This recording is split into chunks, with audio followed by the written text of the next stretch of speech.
Elia happily played with her two youngest children.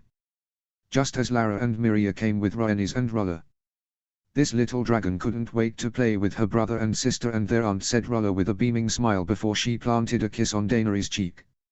Rolla gestured for her to join her. Elia kissed the heads of Rhaenys, Aegon and Visenya before she and Rolla left the nursery. Elia, my dear. Elia turned to Rolla, smiling sadly, the first honest smile she had made all day. What troubles you, my dear? Elia wished that she could smile brightly. And to say that all was well, as she would do for the court and for her children. But even with all she had done in recent weeks and moons as queen, she felt so trapped. And even with the company of Miria, Lara and Rolla, Elia felt so alone. I feel so alone, Elia confessed. Rolla put her arm around her shoulders with a sympathetic smile. I am so sorry, my dear. But why is that? Where to start? Ever since I gave birth, Rhaegar sees little to no reason to spend time with me. All he sees me as is his queen, not his wife. I have given him 3 beautiful children. But he cares not. All he cares for is his prophecies and thinking of the Starks as his enemies, she replied. Is it too much to feel the love of my husband? All I have are my children. But I cannot tell them of the hardships and trials of being queen. Nor can they offer a lasting comfort from such burdens and the cruel gossip and slanders they tell of me in the court, said Elia. Rolla hugged her once again. I am so sorry, Elia. I know that I cannot provide this comfort in which you seek or to bring clarity to Rhaegar's mind. But I will always be here for you, she promised. Thank you, Rolla, said Elia before they broke from the hug. As Elia wandered to her chambers, she thought of Baelor. She smiled when she thought of Baelor. And she remembered seeing his beautiful smile. That smile in which she had given him his nickname, Bright Smile, when they had first met all those years ago. She loved seeing him smile so.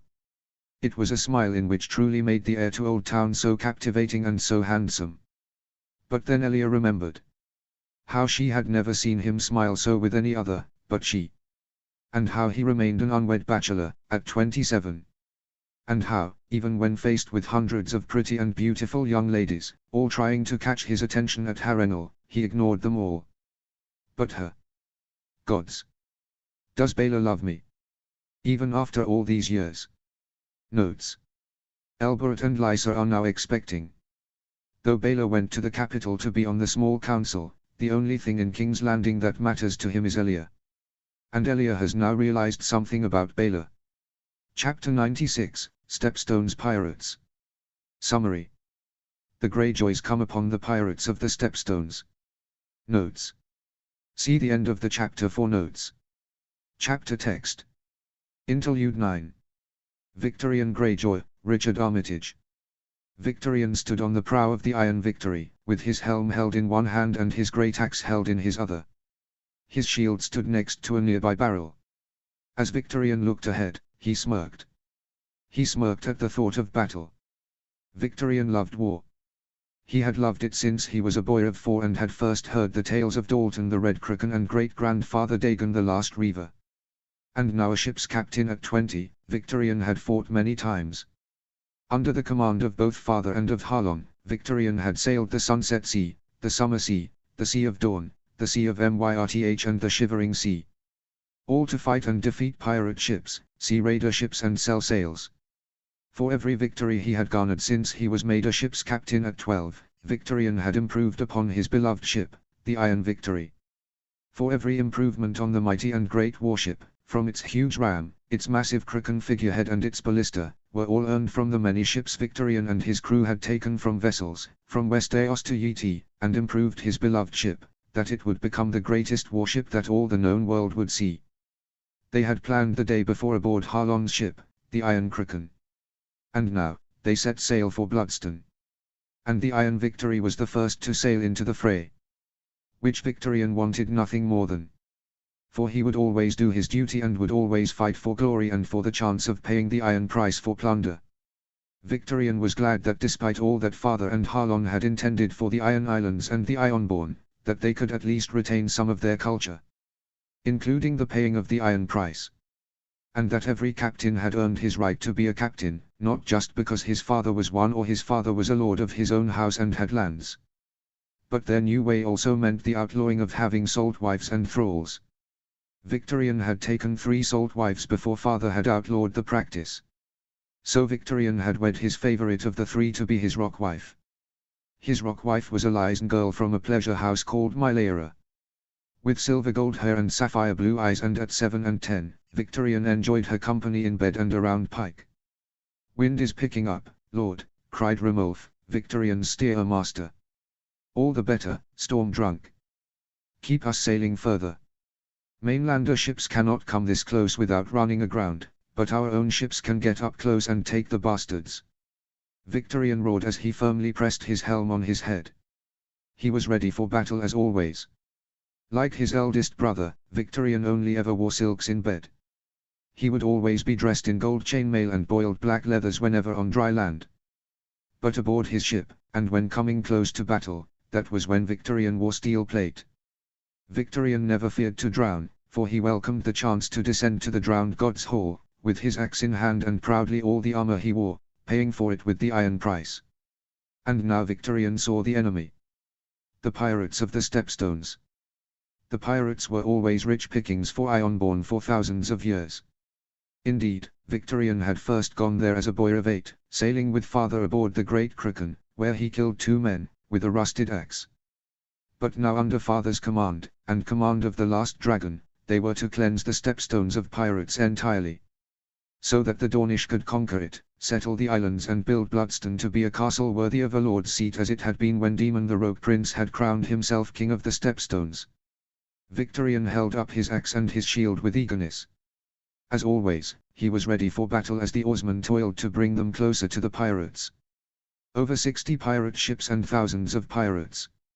And with so much bounty hoarded inside these islands.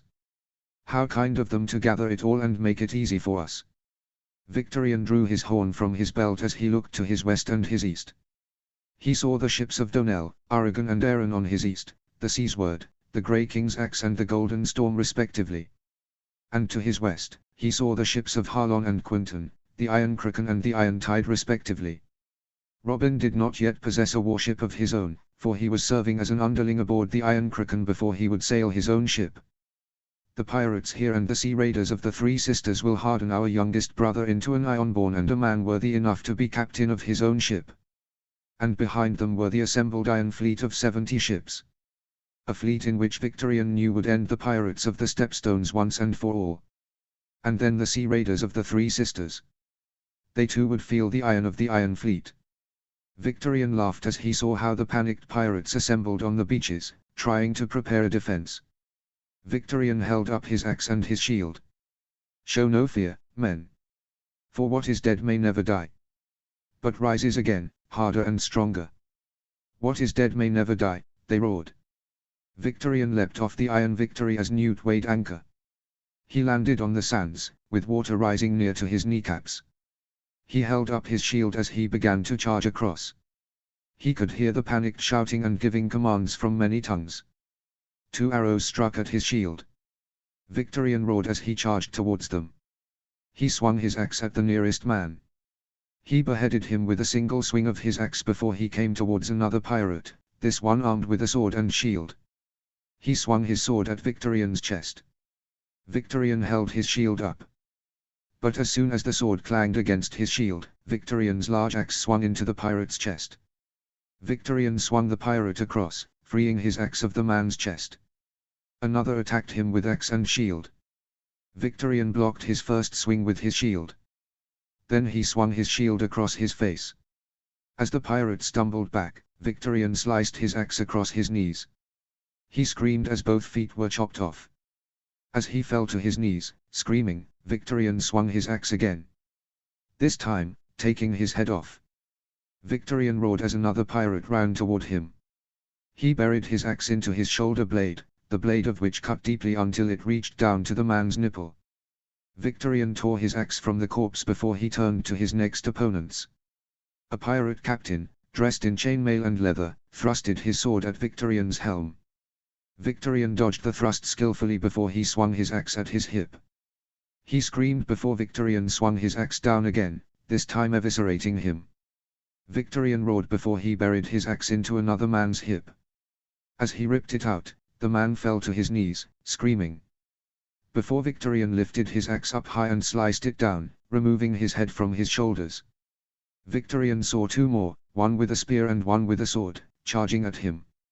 Victorian parried the spear across with his shield before headbutting the spearman and then burying his axe into the skull of the second man. Victorian turned back to the first man and punched his neck bone as hard as he could. He heard the breaking of bones on the impact of his fist. The pirate collapsed to the ground before Victorian tore his axe from the second pirate. And then Victorian looked up. As more pirates poured down from the hills of Bloodstone, Victorian spotted the pirate leaders. For they were dressed in fine armor and chainmail.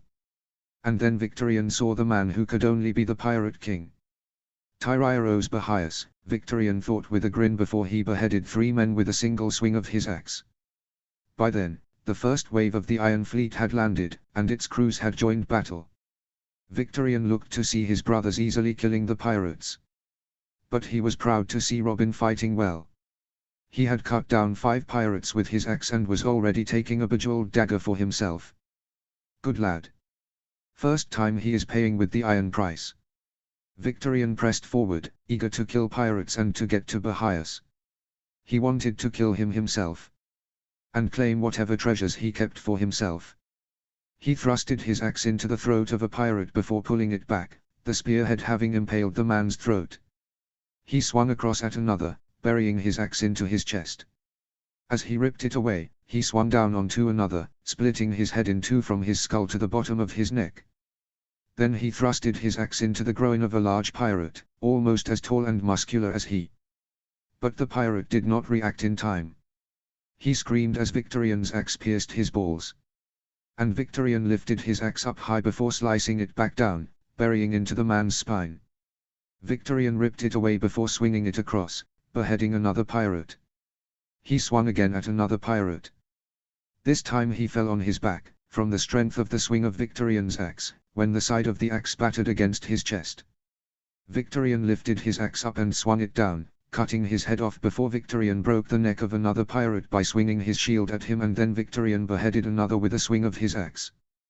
By now, they had broken through the bulk of the pirates, slaughtering thousands of them with a fearsome spearhead through the center of their formation, if it could ever be called that, Victorian considered as he beheaded another pirate and then saw the way towards Bahias was clear. "You're mine, Pirate King," Victorian whispered with a smirk before he began to charge towards him.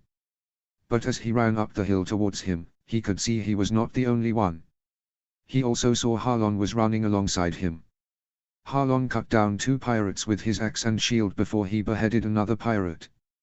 As the 2 brothers came closer, Harlon grinned before he threw his axe at one of the pirate leaders. The axe flew the air and struck the skull of one of them. Victorian roared as he charged for Bahias. Bahias held up a large axe. But looking at it, Victorian grinned when he saw the blade. It was Valyrian steel. He knew from looking at the Harlaw sword Nightfall when the reader allowed him a chance to wield it on occasion. And now he had the chance to win himself an axe of Valyrian steel. This campaign just keeps getting better and better. The Red Kraken would be proud. For it was here that he earned his sword as he avenged his uncle. Victorian swung his axe across at Bahias. He blocked it with the shaft of his own axe. The axe's shaft was of wood and iron, Victorian could see. But it was not strong enough against Victorian's own strength and his own axe. Victorian hooked his axe onto the axe's shaft. And Victorian grinned as he pulled Bahias towards him. He proceeded to thrust his shield into Bahias' face. Bahias groaned and his nose and mouth bled heavily as he bent over. Victorian lifted his axe up and swung it down, slicing his head off. He turned to see Harlon.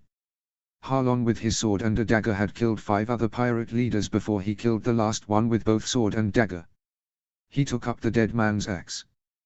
That too was of Valyrian steel. Harlon laughed as he picked up his prize. "A Valyrian steel axe, brother," he said with pride. "As is mine," brother Victorian boomed as he lifted his own prize. Harlon's axe was smaller, more suited for one-handed use. Whilst Victorian's was clearly for using with 2 hands, for normal men. But Victorian was far from normal. For he used both great axe and shield in battle, on ship and on land. Notes. The Stepstones has now been invaded by the Iron Fleet, so don't count on any pirate ship escaping the massacres. And the Greyjoys now have 2 weapons of Valyrian steel. Chapter 97, Good news for some, bad news for others. Summary. Both King's Landing and Lies learn of the conquest of the Stepstones. Notes. See the end of the chapter for notes. Chapter text. Lucerys 11. Sat with the rest of the small council, Lucerys waited for the king to begin the session formally. Good day, my lords. Now, what news is there of the 7 kingdoms that the small council must be made aware of? Lucerys hoped that there would be good news from the Greyjoys. He had gambled his reputation and the honor of House Valyrian on trusting the Greyjoys in building their trade posts across the 7 kingdoms. And more recently, to cleanse the Stepstones of the pirates and cleanse the fingers of sea raiders and their masters and sponsors from Slaver's Bay. A raven has come from the Greyjoys, my king, said Pycelle. From the Greyjoys? And what does it say? Pycelle drew the letter in question from his robes. From Harlon Greyjoy, your grace. He writes of the successful conquest of the Stepstones. And he also mentions by the time that you read this, your grace, we should be sailing up the Sea of Dawn and nearing the coast of the southern Stormlands on our voyage to liberate Titan's Tower. Excellent. Lucerys was indeed pleased. With this, Dawn may be inclined to allow the Greyjoys to build their trade posts in Dawn. All of which shall further endear and connect the Ironborn to the rest of the realm. What is to be done with the Stepstones, my king? Asked Lucerys. It shall be added to the Principality of Dawn. Doran Martell can restore the castle of Bloodstone and turn the islands into a suitable strategic and trading post, said the king. Might that not be too much coin for House Martell, my king? Asked Miles Mouton. It shouldn't become an issue, Sir Miles. House Martell has done well in recent years with its annual income, said the queen. Might it not be more advisable to leave the islands be, your grace? Asked Richard Lunmouth. Lucerys rolled his eyes at the stupidity of the so-called Knight of Skulls and Kisses. If we did that, Lord Lunmouth, it could be used by the Triarchy to make war on the 7 kingdoms. It is a perfect place from which to launch a naval invasion on either Dawn or even the Stormlands, as we all know from the War of the 9 Penny Kings, wisely said Baelor Hightower. Both Lucerys and the White Bull nodded with approval. My great-nephew speaks true, Lord Lunmouth. At least with the Stepstones now under the rule of House Martell, the islands can be restored to be ruled civilly and not ruled by nests of pirates and used to launch attacks and raids on the king's subjects, said the Lord Commander of the Kingsguard. Has there been any news on the situation from House Martell, Lord Varys? Asked the Queen. There has been news, my Queen. Prince Doran has stated that the surviving pirate ships have been handed to House Martell by Harlon Greyjoy and they shall now act as Dawn's fleet. A total of 25 ships, he said. And what of what Prince Doran is doing now with the Stepstones? Asked Ruller. He has brought workers to restore the castle of Bloodstone and is combing the islands for places to build villages and towns, my queen, said Varys. The Isles are highly unlivable and with such hostile environments, Lord Varys. There is barely any fresh water to be had, said Lord Commander Hightower, drawing from his experiences in the War of the 9 Penny Kings. It is, Lord Commander. That being said, the Starks have been building aqueducts to transport fresh water to even the most unlivable places with no fresh water access for miles. It may be that Prince Doran intends to build the same for Dawn, said Varys. Mention of the Starks brought an unpleasant frown to the king's face. What other news is there, Lord Varys? Asked the king. The Triarchy has made another alliance, your grace. With the free city of Qohor, said Varys. Qohor. Gods. Perhaps the most unpleasant of all the free cities. The city of sorcerers. Gods, they have made some dark allies, commented Lucerys. What do you mean, Lucerys? Asked Ruller. Your grace, the Qohorics are perhaps the most unpleasant of peoples of the free cities. And many practice the dark magics, including necromancy and the sacrificing of children to their dark god, the Black Goat of Qohor, Lucerys explained. At which Varys nodded in agreement. It is as Lord Valyrian has said, your grace. The tales that come from that foul city are all unpleasant ones, my king. And if Daltala has made an alliance with them, then he will have their aid if it ever comes to war, said Varys. What can Qohor produce for the Triarchy? Asked Elia. Arms and armaments, my queen. Kohuric steel is one of the finest in the world, one of the few that is much stronger than our native steel and is almost an equal to Valyrian steel, and they can provide timber to the Triarchy from the forest of Kohor, said Baelor Hightower.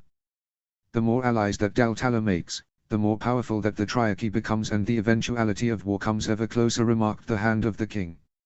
Are there any allies that we could make? Asked the Queen. Seeing as Pentos has made an alliance with them and so ended the Bravo suzerainty over them, I think Bravos could be a useful ally, Lucerys suggested. Bravos, yes, said the King. Indeed. Bravos is perhaps the wealthiest and the most powerful of the free cities. Clearly Daltala is only making alliances with cities that were once part of the Empire of Old Valyria. Something which Bravos never was. What of Lorath? I think not, my king. Lorath is perhaps the poorest of the free cities. Even more so than the Three Sisters, said Lucerys. Indeed, your grace. Though Daltala may try and make an alliance with them all the same, so that Lorathi men may die fighting for him, said Varys. Valerys Daltala is changing the face of the free cities. If he were to make war and win, he would certify his power and make it clear that the Triarchy is the greatest power of Western Essos, and not Bravos or Volantis. And he may just expand and build anew in the disputed lands and in the Dothraki Sea and push the nomadic savages ever eastwards. Vargid 13. Fuck. Never would I ever have imagined that they would do this. But this could change everything. When it comes to war. Vargid left Ly's harbour and rode back to the Daltala manse. Valerys must know of this. Though what he will do, I do not know. How can I ever know what goes on in that head of his? Whilst my skill with my sword is unmatched, the same can be said of his talents of the mind. As Vargid through Ly's streets, he couldn't help but noticed many differences to the city from before Valerys had been elected first Magister of the city. It was almost as if the Lys back then and the Lys which he was riding through, were two entirely different cities. There were none, if any, homeless urchins and beggars across the streets through which he rode, and none in the city squares or drinking from nearby fountains. For Valerys had enacted a law that all homeless men, women and children were recruited to serve in Ly's army or fleet. Either as serfs for officers for men, women, boys and girls, camp followers for the girls and women, or to take up arms in the army or take up an oar in the fleet for the men and boys. Because of which, Vargid could see that the city was cleaner. There was less of a stench of the homeless. And the homeless shelters that they once called home, had been converted into either barracks or into lodgings for sailors. Valerys has turned this city into a city ready for war. Especially now that the ships from Slavers Bay have come. Vargid arrived at the manse. He was permitted to enter his solar. Sat down, Vargid saw Valerys sealing a few letters before passing them on to Bacietos. Have them delivered as soon as possible, he commanded. Yes, Exo. As Bacietos left, Vargid faced Valerys, whom put his quill in his ink pot. How are preparations in the harbour? He asked pleasantly. Very well. The newest workforce from Slavers Bay is hastening the completion of our new fleet by half of what had been expected. Excellent, Valerys replied with a grin before sitting up. And, what of the crowning jewel of the Triarchy's fleet? He asked. The master shipbuilders I spoke with at the dry docks told me that it will be completed within 3 moons. They are just waiting for hemp to arrive from Len. Because of the rarity of the resource, it is difficult for the quantity to be produced and brought here, Vargid explained. It would be easier to buy more commonly used materials such as cotton or wool. But no. Valerys will only have the best of resources at our disposal. Especially for what shall be the Triarchy's flagship. Very well, was there anything else? Any news from Westeros? Asked Valerys. Vargid hummed in reply. How will he react to this news? It is certainly news that he was not predicting. As a matter of fact, yes. The Stepstones. His brows raised at the mention of that nest of pirates which had been fought over by Lys, Myr, Tiosh, the First Triarchy, the Martells and the Targaryens for centuries. And in aftermath of such conflicts, the pirates would pick up the pieces and call it home. What of it? Have the pirates begun attacking Dawn? Or our shipping routes? Not the second. But as for the first, yes. Which is why the Westerosi have acted, said Vargid. Does Rhaegar sail a fleet to the Stepstones? He doesn't need to. It has been conquered. Valerie's raised both brows. Vargid couldn't help but find it amusing whenever Valerie's had learnt of something he wasn't expecting or had been surprised. For the man had always appeared to be several steps ahead of every other player on the Sivas board. The Martells have no fleet, he said. They do not. It was one of Roriger's subjects. The Greyjoys and their iron fleet, Vargid explained. Valerie's hummed at the answer. The Greyjoys, he muttered. With the Stepstones under their control and Bloodstone Castle being rebuilt by the Dornish and building large ports and settlements in the Stepstone Islands, they have a suitable invading step from which they could invade the Triarchy, said Vargid. They could. But they will not. Not when we are at full strength and getting stronger by the day. Besides, we could never be taken by surprise. By the time that an army of Westeros boarded a fleet, no matter from which kingdom, word of it would spread. Do you think that when war comes, they will invade? They may try. Certainly, it would be the last thing that I would suspect of them. But whilst many of the free cities travel to Westeros and learn of it, the same cannot be said of the Westerosi. They would not know what to do if they invaded. The lands are unfamiliar to them, and they have very little knowledge of it all. Notes.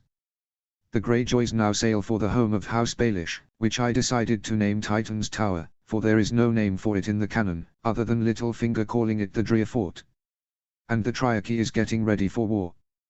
Chapter 98, 3 more Lions' Dens. Summary. The works to restore ruined castles in the Westerlands are complete. Notes. See the end of the chapter for notes. Chapter text. Tijet 13. Tijet glanced at Jaime and Catelyn. Jaime was kind and pleasant to her. Of course he was. He was very well behaved and chivalrous to her. But he could see the troubled mind in Jaime's eyes. I know not what that evil lizard put Jaime through. But it is over now. He lies dead. He shouldn't haunt him now. Jaime was now wed to a beautiful young lady. A young lady whom brought an alliance with a powerful kingdom. Which was growing more powerful with each news brought to Casterly Rock, Tijet felt. The ruins of several castles, such as Old Stones and Old Forge, the town of Stony September and the newly established coastal castle of Sunset Keep had been completed in the Riverlands. The minor and landless noble houses of Grull, Keith, Lolliston and Pemford had been awarded the lordships of the newly restored castles of Muddy Hall, Swinford, Nutton and Briar White respectively. All of which reinforced their loyalty to Hoster Tully and ensured that his power in the Riverlands grew with each passing turn.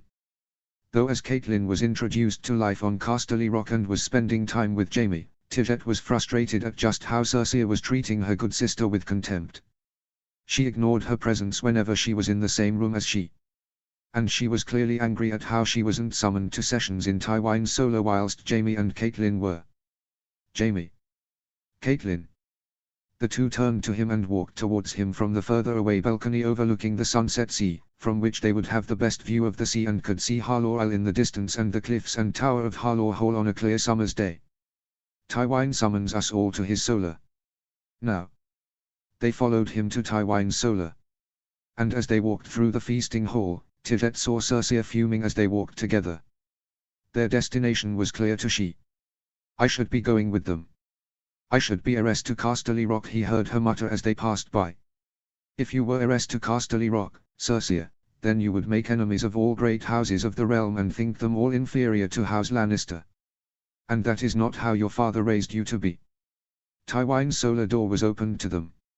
Already sat down were Gerion, Jenna, Kevan and Aemon. Why in the seven hells is this weasel here? Even Cersei would make better counsel than he. What news is there, brother? Asked Tijet. Tywin waited until all were sat down. Including his eldest son and his daughter. He glanced at both of them before he spoke. Castamere and Tarbeck Hall have both been completed.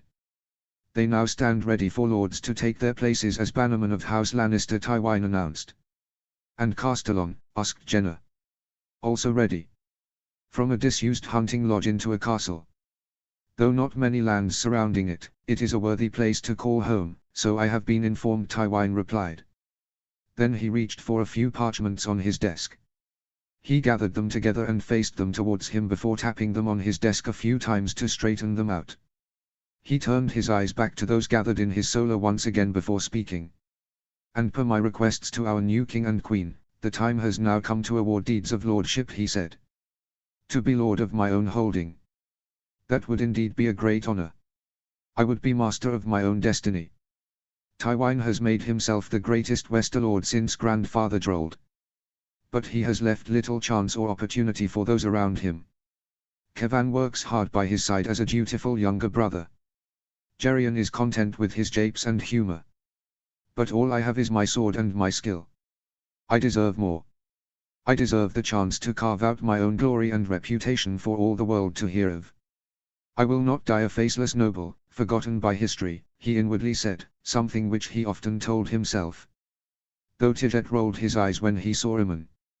Jenna's fool weasel husband was smiling greedily, as though he was to be granted a lordship. Tidget counted the parchments in Tywin's hands. There were 3. Not 4. You should be grateful that you and your weasel offspring live here in Casterly Rock. You could be living in the Twins and be just a few more of the many weasels all living there and longing for the day that old Walder dies and the lordship of the Twins is fought over by his sons, grandsons, great-grandsons, bastards, grand-bastards and great-grand-bastards. Tywin took the first parchment and handed it to Kevan. For you, Kevan. Now Lord Kevan of House Castellon of Castellon. Kevan smiled as he held up the parchment. Now he, Dorna and their little boy Lancel have somewhere to call a home of their own. For Geryon, the lordship of Castamaria. You are now Lord Geryon of House Lanimir of Castamaria, he said before passing it to Geryon. Geryon smiled as he read the parchment. Castamaria. Lucky him. And for you, Tidget, you are now Lord Tidget of House Lannek and Lord of Tarbeck Hall, said Tywin as he passed the final parchment to him. Tidget beamed as he read the parchment. Lord of Tarbeck Hall. A fine step up. All I need now is a wife. And children. Then I might forge a destiny for House Lannek. To separate my noble house from House Lannister. Though I will always be a Lannister at heart, I must forge a path for House Lannek for my children to one day inherit. Notes. Tidget, Kevan and Geryon now are lords with their own houses and homes to call their own. I thought up Castellon, because I just thought that the historical kings of the Rock would have fancy hunting lodges and would spruce it up with no expense spared. Chapter 99, Sea Raiders of Titan's Tower. Summary. The Iron Fleet has now come to the Fingers and to the home of the now extinct House Baelish. Notes. See the end of the chapter for notes. Chapter text. Interlude X. Roderick Harlaw, Chris Fulton. Roderick finished donning his armor in his cabin. He drank from his waterskin. He reached for nightfall, sheathed at his side. As always, he would pull it up an inch or two before sheathing it once again. Roderick looked in the small mirror he had in his cabin. I'm ready for battle, he thought as he put the mirror down on his bed. Roderick stepped out of his cabin and onto the hull of his ship. He saw his crew were already taking it in turns to go down to the hold and get dressed into their own armor, ready for battle, whilst those still sailing would wait until there was a chance for them to get into armor. The Lord of 10 Towers smirked when he saw the entire fleet of ships before them. Most were ships of the Three Sisters, as well as galleys of Tiroshi slavers, and galleys of Slavers Bay. Thank the drowned god that we have the chance to do good for the world. I would rather be remembered for building the world rather than burning the world. In spite of the truth that nearly all of my ancestors, including father, would hate me for such actions and hate me for my hatred of the old way. For as long as he could remember, Roderick had disapproved of the old way and how ancient it was and how the men whom thought of it, had no clear vision of the future or understanding of how the world adapts. Roderick understood this as a boy. And yet he was frustrated how others did not, or were too afraid to admit it. As a boy, father had taken him on as a rower aboard his ship, the Great Scythe, when Roderick was a boy of 7. And he took part in 5 raids from that age. The first had been a raid on a village of Case. The only loot Roderick had taken was a handful of books, from which he became known as the Reader. And it was a name he had taken with pride.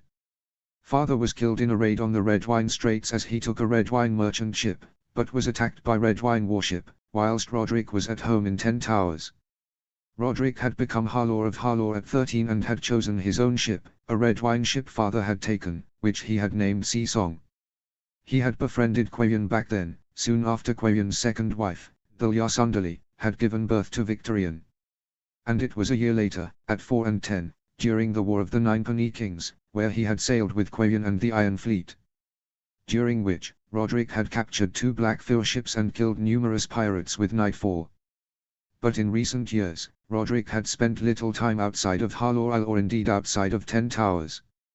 He had spent his recent years raising his 2 sons, Henk and Harwin. Both tall and hardy lads and ones whom were now beside him aboard the Sea Song.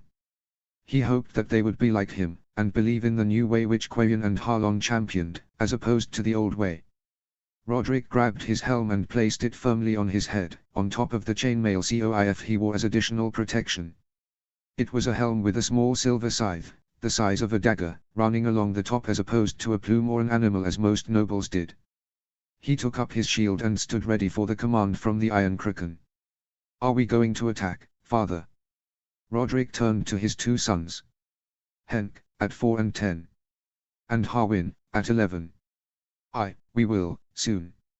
And when it begins, you both will be by my side. Do you understand?" "Aye, father," said Henk with an eager nod. "Aye, father," added Harwin. Roderick patted them both on the shoulder. "I want both of you to be captains of House Harlaw one day. But that day will not come if you run off in search of glory, only to come across a huge system with an axe," said Roderick.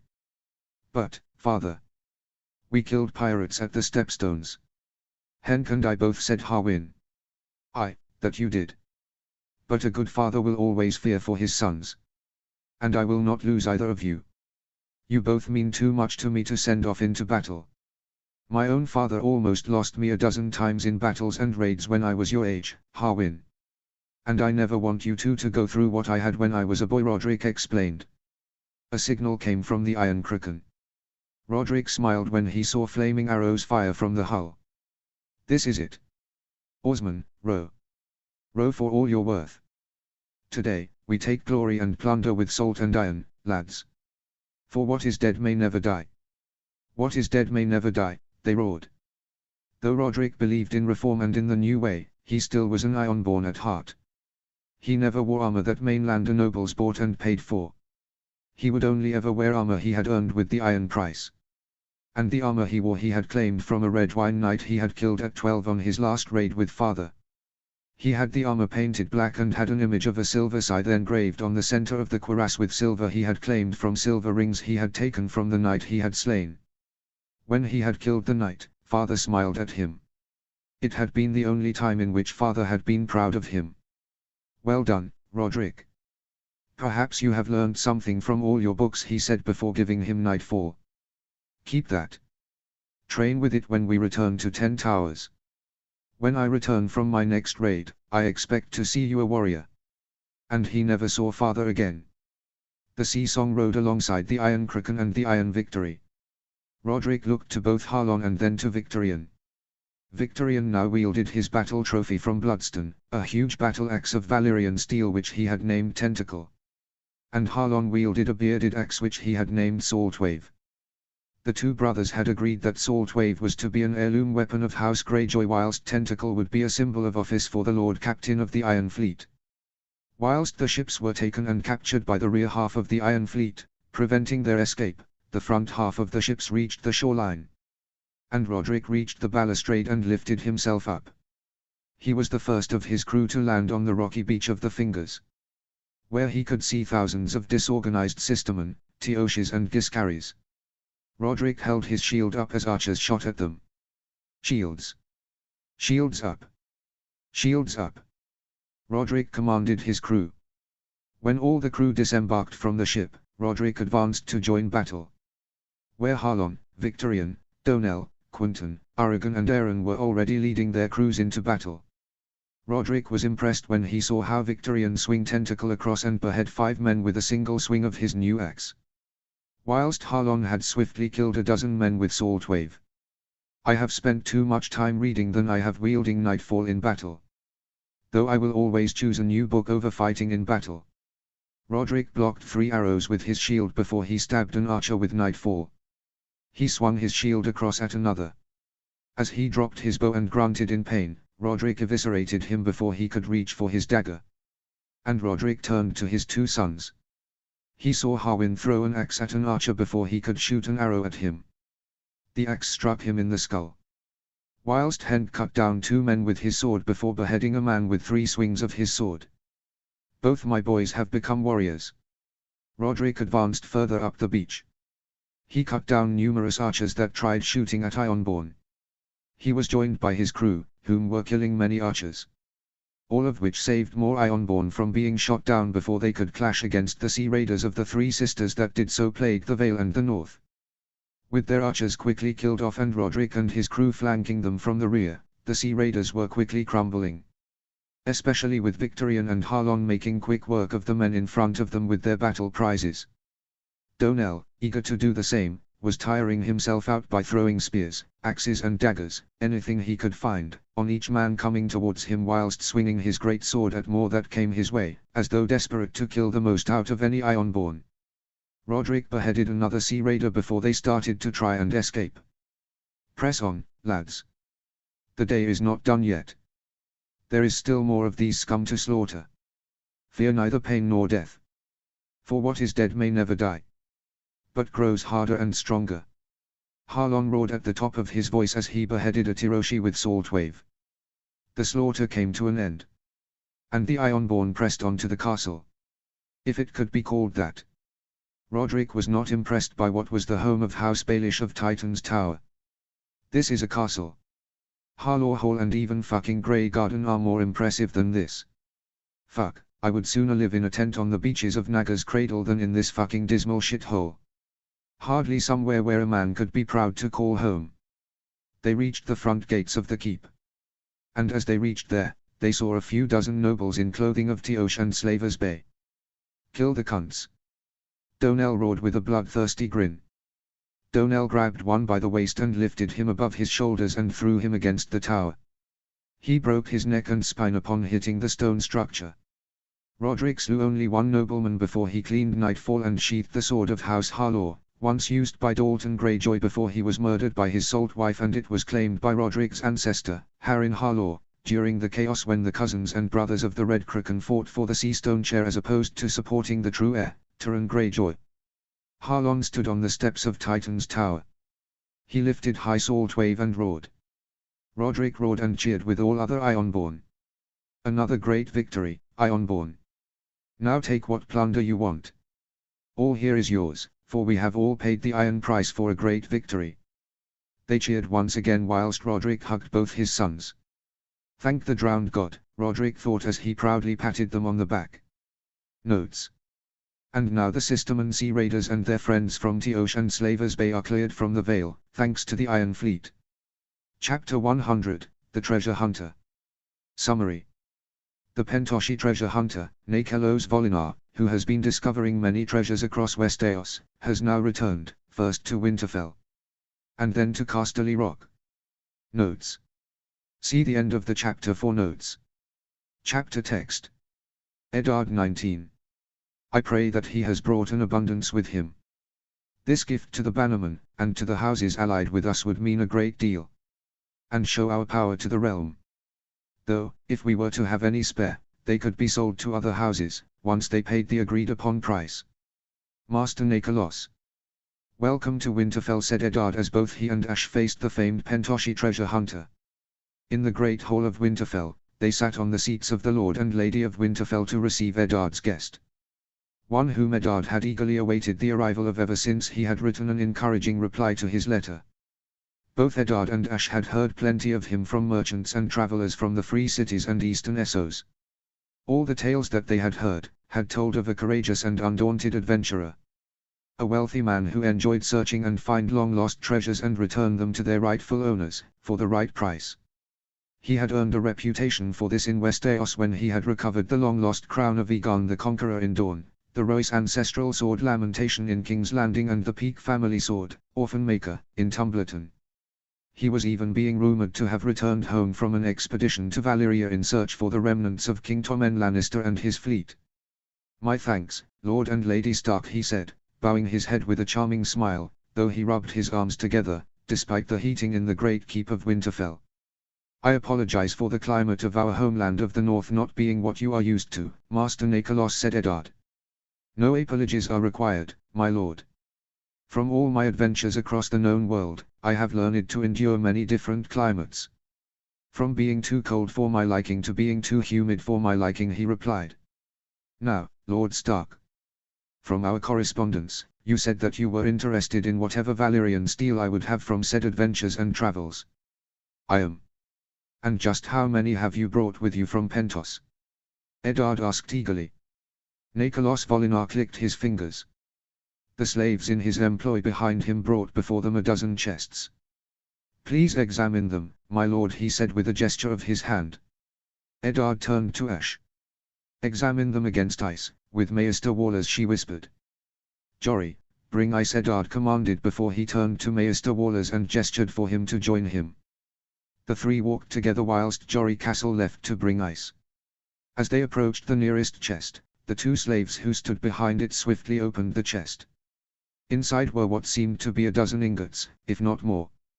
Eddard squatted down on his knees. He grabbed one of the ingots and picked it up. Strange. Very strange. This feels so light in comparison to an ordinary steel ingot. And yet, it feels so powerful. It does feel familiar from when I have touched the blade of ice, Eddard thought as he ran his fingers across the ingot, noticing the familiarity of its touch. Wallers, asked Ash. Eddard turned to Ash and to Maester Wallers, who had picked up an ingot himself. It feels different. The color and texture are akin to ice, my lady, he commented before the return of Jory, who held ice, sheathed in its scabbard. He unsheathed the great sword and passed it to Eddard. It is Valyrian steel, my lord. All of it, said Maester Wallers. Eddard nodded with a smile before passing ice back to Jory. As Jory sheathed the family sword of House Stark, both he and Ash turned to their guest. And how many of these ingots do you sell, Master Nicholas? Asked Ash. I bring with me a total of 150 ingots, Lady Stark, he replied. 150 ingots. More than enough. Eddard and Ash returned to their seats. And for how much are you willing to part with these ingots, Master Nicholas? Asked Eddard. I might be persuaded to part with them for a price of 1,000,000 gold dragons, he replied. Only 1,000,000. Tywin Lannister once tried to purchase ice from father for that sort of coin. A fair price, Master Nicholas, Ash commented. Indeed. It would be much more, alas, they are only ingots. And yet the true price would be even more if they were forged into weapons. The fact of the matter is that because the skill to reforging such weapons from ingots is an almost forgotten art, it is very rare to meet a man who knows said secrets, he explained. Even so, it seems so cheap. Though I do not complain.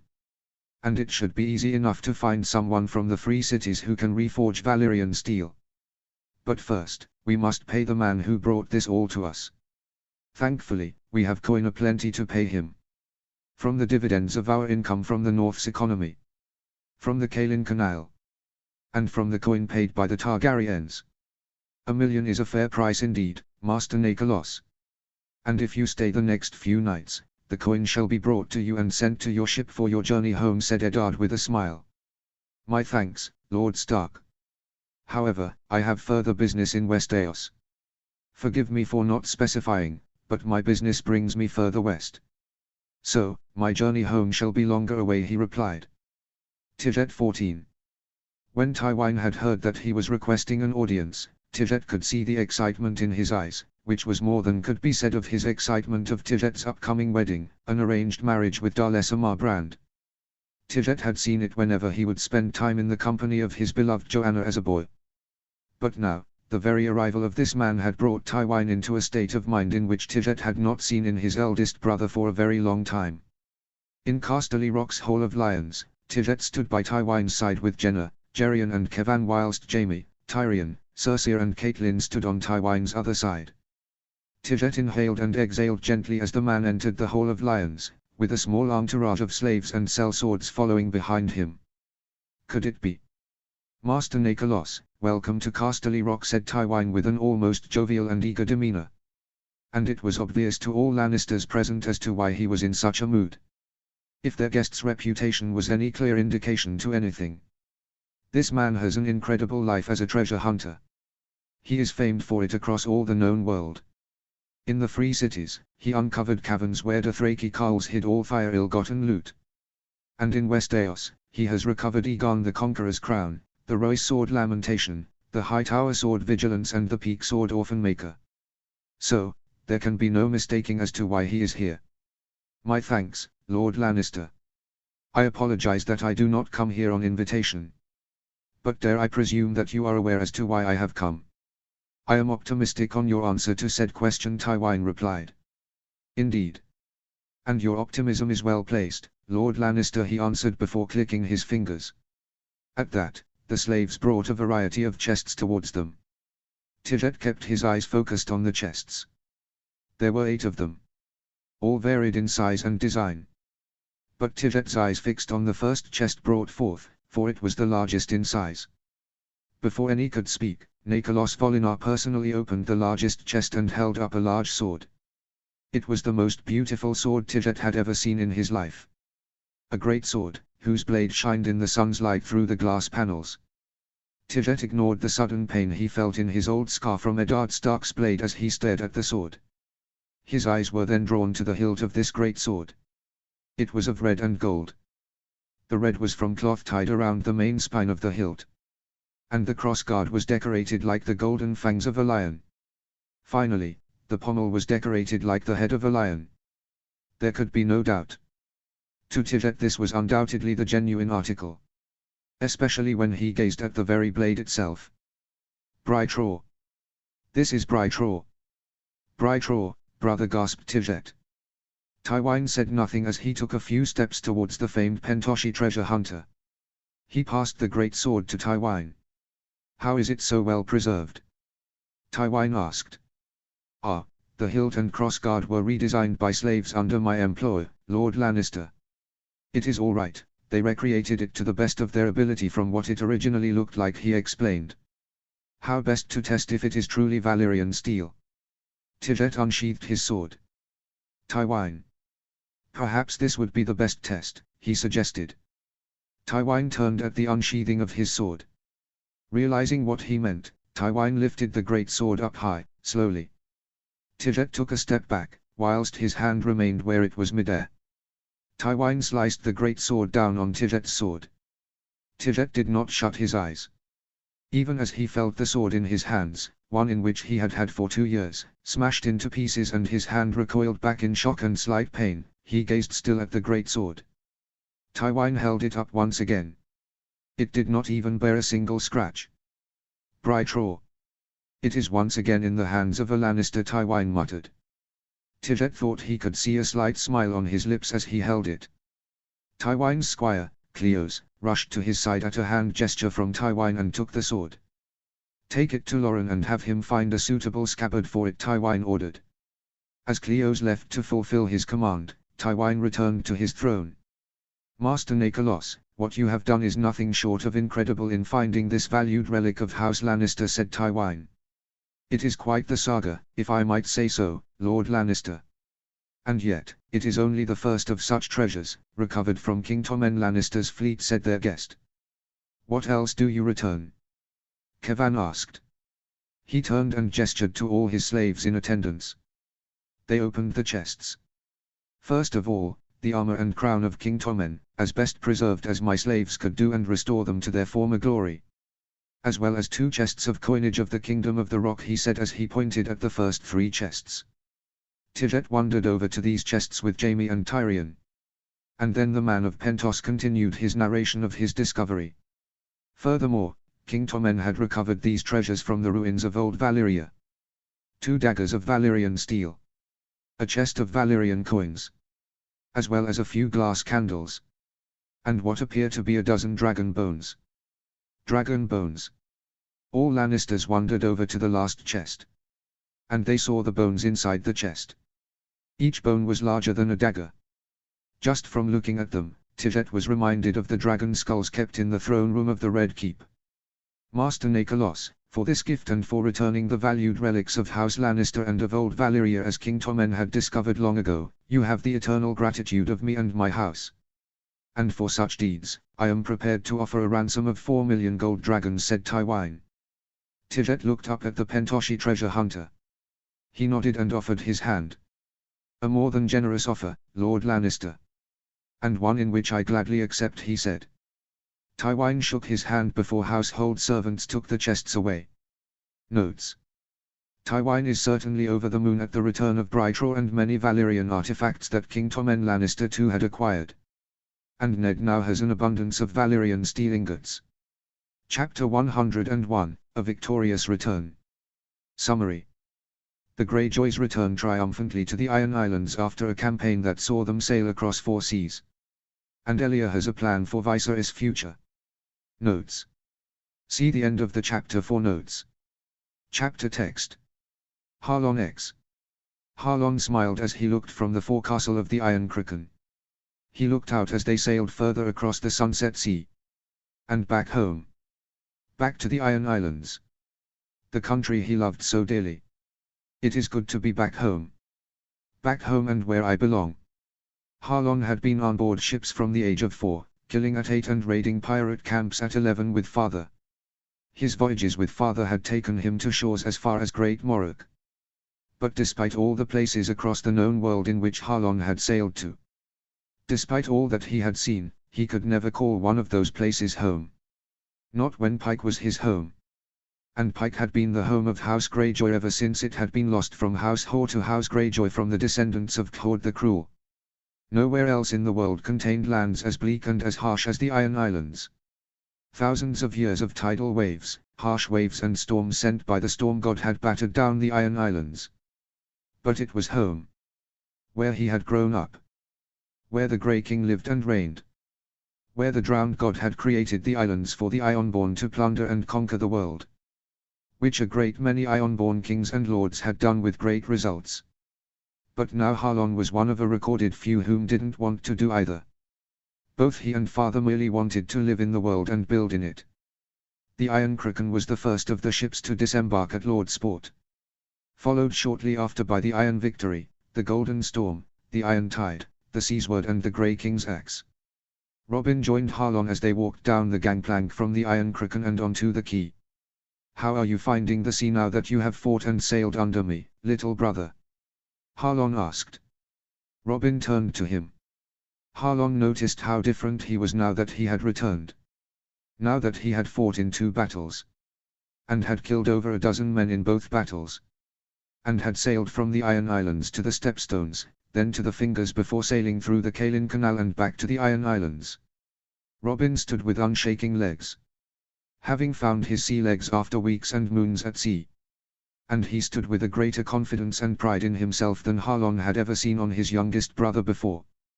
For which he felt a deep pride for him. I feel ready to take on the world, Robin answered with a grin. Spoken like a true Ironborn, little brother. Quentin added as he joined them and patted him on the shoulder. We can celebrate you becoming a man, little brother. With beer and mead and women.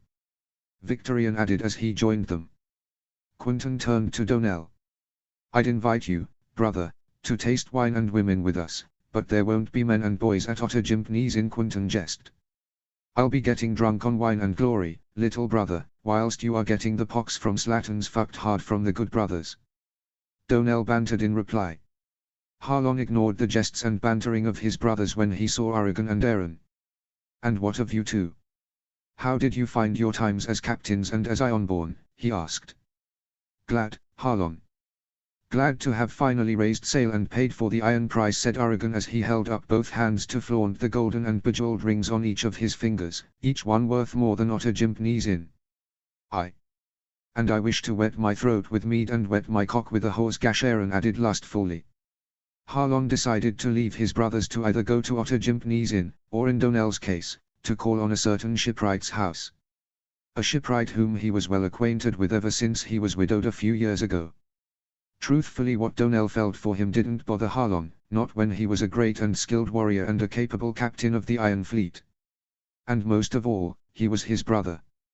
Harlon rode to Pike. To see father. And to personally tell him of the victories they had won. And that Robin had become a capable warrior and sailor. I hope that soon, father will give Robin command of his own ship. He deserves to be a captain. He has found his sea legs and has proven he can sail and fight and that he can earn the trust and love of whatever crew serves under him. At pike, Harlon entered the great hall. Father was sat on the sea stone chair and with Melissa sat at his left. Harlon. You return victorious. But where are your brothers? Asked father. Getting drunk in Lord Sport, father. More specifically Otter Jimpneys in Harlon replied with a shrug. Melissa frowned at the mention of that place before her eyes opened wide in realization. Even Robin, she asked. Is she still so innocent of her little boy becoming a man? He is a Greyjoy. Not some soft and simpering mainlander. Quentin and Victorian invited him, and he gladly agreed to, said Harlon. Melissa frowned before turning to father. Father held his hand up to quieten her. But all my sons are well. Aragon, Aaron and Robin, he asked. Father. They are. All three have sailed and killed well. And have paid the iron price for gold rings, necklaces, daggers, axes and swords. Robin himself took a dagger of Valyrian steel and a fine suit of armor he had claimed from killing a pirate lord at the Stepstones, he added. Quayan nodded with approval and pride. Whilst Melissa merely looked glad at the fact that her son had returned home and was safe. She should stop mollycoddling him. He is a man now. A warrior of iron and salt. I think then that Robin can be captain now of his own ship, said father. Harlon smiled proudly at that. He'll be excited to be captain of his own ship. I wonder what he will call it. Has there been further news on our trade posts? Asked Harlon. Indeed, there has. We have had success from building in the Stormlands and the Vale.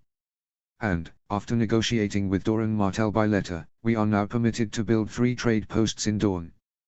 We shall have them built in the north, the east and the west of Dorne, and have our reach extend over the mainland even further. How many kingdoms do not permit us to build trade posts now, father? Asked Harlon. Currently, only the Westerlands and the Reach. Elia 16. Rickard Stark was very wise indeed. A pity that his potential for the small council was not realized. Had it been, he could very well have become one of the best hands of the king the realm has seen. Better he than any of the Lickspittles heirs had had after Tywin Lannister dismissed himself from the small council. Elia found it strange that what he had started was only realized recently. And that had it been realized sooner, it could have changed a great many things for House Targaryen and the realm. With this, and with Lucerys Valerian's own work in Driftmark, there stands a greater chance of this working. But first, Elia decided to bring this to Rolla before they brought it to Rhaegar. Elia found her watching as Viserys was playing with Daenerys in the nursery. All whilst Rhaenys was cuddling Balerion and both Aegon and Visenya were being sung to sleep by Maya and Sabitha. Elia, my dear, said Rolla with a beaming smile. Elia smiled as she gestured for her to join her. Rolla turned to Sir Barristan. Keep a close watch on our little dragons here, Sir Barristan, please, she said. Of course, Your Grace, he replied with a gentle smile. Elia walked out with Rolla, where she made her suggestion to her. You would award Summerhall to Viserys? Asked Rolla. I would. Once he is of age, of course, but in different circumstances than the usual ones when a prince of House Targaryen is awarded the castle. And once it is fully restored, Elia explained. What do you mean then? Asked Rolla. What I mean is that it has always been awarded to a second son of a king. But only now, I would change that, for Viserys. But as I said, once he is of age and once it is fully restored. You would have Viserys create his own house? Rolla asked, understanding what Elia meant. I would. You see, there have been no shortage of Targaryen kings who have followed the doctrine of exceptionalism devotedly. If we were to create new Valyrian houses in the realm, it would ensure that future kings with such a mindset would not limit themselves to House Targaryen and would not marry brother and sister or travel afar to search for Valyrian brides from faraway lands, Elia explained. How much would it cost to restore Summerhall? Asked Rolla. It shouldn't be too much. And with the eradication of the pirates of the Stepstones and the sea raiders of Titan's Tower, this has only increased our trade and the income made from it. House Targaryen's coffers should be in abundance because of this, and despite the war with the North and the concessions that were paid to House Stark. Though it would be good if Ned would extend what improvements he has built for the North and is building for his allies to the rest of the realm. If he did, it would increase the wealth of House Targaryen tenfold and increase the well-being of the small folk 100-fold. If only Rhaegar saw past his insecurities of Ned and did not dismiss him as an enemy and as a rival. "Have you brought this to Rhaegar?" she asked. "Not yet. I wanted to bring this to you before I did," Elia replied. Rhaegar smiled and nodded. "It is a good idea, my dear. You have my approval. And I do not see why Rhaegar would not agree to it," she said. "You say that. And yet, Rhaegar has ignored good and wise counsel before, several times. All either in the name of his prophecies, or because he is too indecisive." Elia left for Rhaegar's solar. She saw Arthur and Lyle Crickehall stood guard outside. "Good afternoon, my queen." "Do you wish to see his grace?" asked Arthur. "I do," she replied with a smile, which made Arthur blush at seeing it. Sir Lyle knocked on the door. "My king. Queen Elia wishes to speak with you." "Let her in," Sir Lyle said. Rhaegar. Sir Lyle opened the door and Elia proceeded inside. "Elia. Is there a problem?" he asked as he looked up from his desk. "Not quite. I merely wanted to voice a suggestion, regarding Viserys' future," she replied. Rhaegar pursed his lips in consideration as to what this might be. "Go on." "I think it would not be unwise if we were to restore Summerhall and award it to Viserys. Not merely for him to be yet another Targaryen prince to be awarded the castle and then for it to be passed on to Aegon's second son. I think it would be sensible to award it to Viserys, that he might create and establish his own house," she explained. "For Viserys to be lord of his own house. Yes. It is something that could be approached in the future also. Whatever other sons Aegon has can be awarded newly restored castles. To connect with the lords paramount and their subjects. But also, so that future Targaryen kings who believe in the doctrine of exceptionalism are not limited solely to houses Valyrian, Celtigar, or even House Targaryen," she replied. Rhaegar pursed his lips again as he looked at a map of the 7 kingdoms next to him. "How much would this cost?" he asked. "It shouldn't be much more than 500,000 gold dragons. And by the time he is of age, it would be fully restored to its former glory. And a few villages will be built in its lands when it is complete," she replied. Finally, he nodded. "A fine idea. I shall have Jon start this." Notes. Viserys will become Lord of Summerhall once he is old enough and once the castle has been restored after the tragedy of Summerhall. And the Iron Fleet are back home after sailing for weeks and moons, killing pirates and sea raiders. Chapter 102, A Reward for the Bannerman. Summary. A lot of good news for the Starks. As well as good news for all the nobility of the North. Notes. See the end of the chapter for notes. Chapter text. Ashura 15. My lord. My lady. It is good news. You are with child once again, my lady, said Warlers. Ashura hugged Ned at hearing this news. Gods, once again. Do you know how long until she will give birth? Asked Ned. I should think in 7 moons, my lord. Ashura left the solar with Ned and hugged him and kissed him in excitement over the wonderful news. This is so wonderful, she thought as she held a long kiss with Ned and stroked his rough and bearded cheek. House Stark grows larger. And Prydain and Lyanna are going to have more brothers and sisters. Together, they walked to their bedchambers. The Great Keep will be far from the quiet and peaceful place it once was once our children grow up, Ned commented. Oh, Ned. Are you suggesting that my sweet quiet wolf was anything but quiet when you were a child? She asked teasingly. But Ashura's teasing vanished when she saw Ned frown at her question. Ned. Truthfully, it was only when I first left for the Eyrie. I had only just turned 8, I feared leaving the only home I had ever known and leaving my family only a few moons after mother had died. And noble boys and girls would mock me as a shy boy who didn't know what to say at times. But, after a while, it just became easier to simply be quiet, Ned explained. My poor Ned, Ashura thought before she tightened her hold on his hand and kissed him once again. I am sorry, Ned. For what you went through as a child. But I want you to only have happy memories here. With me and with our children, she said before kissing him hard on the lips once more and pulling him down onto their bed with her. But as they kissed and their hands explored each other's body, they were interrupted. A knock on the door interrupted the kiss. "Enter," said Eddard as the two sat up on the bed. It was Jory Castle. "My lord. My lady. The Bravo Sea blacksmith has completed the forging." At hearing this news, both Ned and Ashura stood up excitedly. This day will on the tongues of all nobility in the realm. With all the weapons this Bravo Sea blacksmith has forged, it will change everything for the north. And once we have awarded the weapons to our allies, and sold the remainder to those whom we would sell them to. They followed Jory to the smithy, where the Bravo Sea blacksmith, Nakasustasana, had been working for the last several weeks to forge weapons from the Valyrian steel bought from Nikolos Volinar. And now, it had seemingly come to a great success, for all the north to benefit from. At the smithy, Nakasu had laid out the many weapons across a few tables. All of them shined in the sunshine peering through the clouds up above.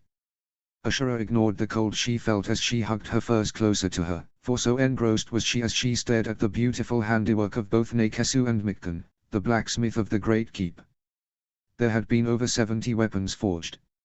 All of them varied in size and type of weapon. From longswords to bastard swords, great swords, bearded axes, and great axes. Her eyes were drawn to the hugest of the great swords. It was wider and longer than ice. Ashura could think of only one northern noble family whom would be fit to wield such a weapon. I cannot imagine another noble family try and take that sword into battle other than the Umbers of Last Hearth. Fantastic work, Master Nakasu. Truly magnificent, Ned commented as he held up two longswords. Ashura smiled as she recognized the imagery on the steel itself, mirroring that of Ice and the Mormont family sword, Longclaw. The northern bannermen will be truly excited to get their hands on their own weapons of Valyrian steel. "Thank you, Lord Stark. It has been a great honor to help forge these," he replied with a smile. "Bring these weapons inside.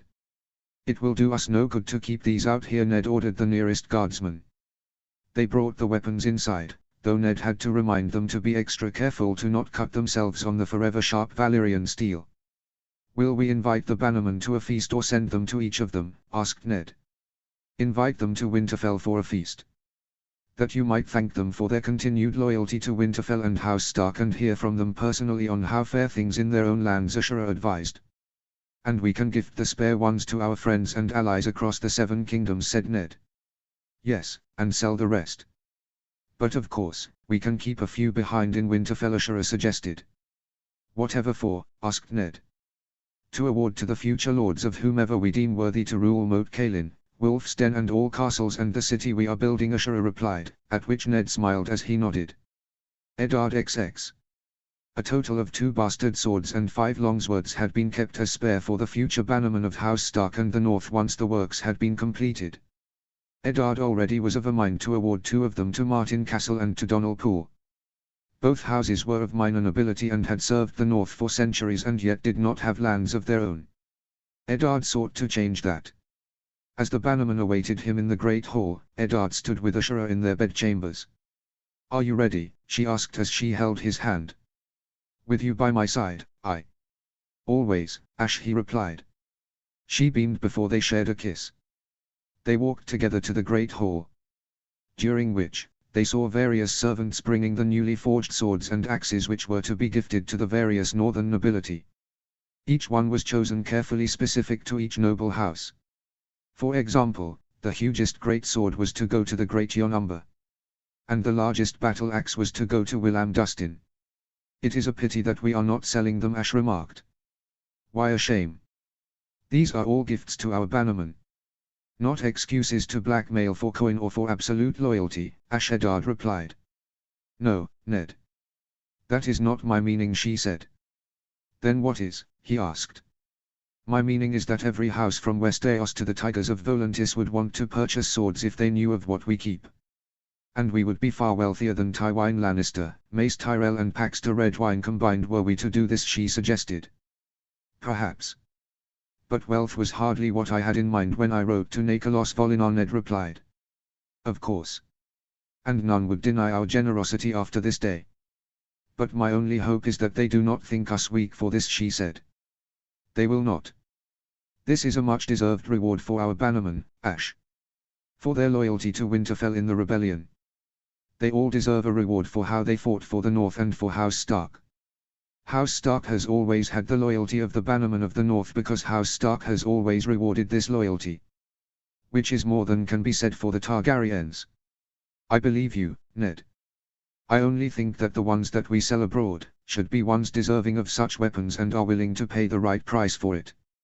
After all that was paid to Nicholas Volinar and to Nakesus Tasana, the coin we gain in return should be well worth all the trouble that we had gone through for this said Ashura. I agree. That is why, the prices we charge shall be their true worth and not cheapened charges based on mere kindness, said Eddard. They entered the great hall. The bannermen, all chatting and talking amongst themselves, all suddenly turned silent when Eddard and Ashura entered the great hall. And all stood up as they took their places on the head of the main table.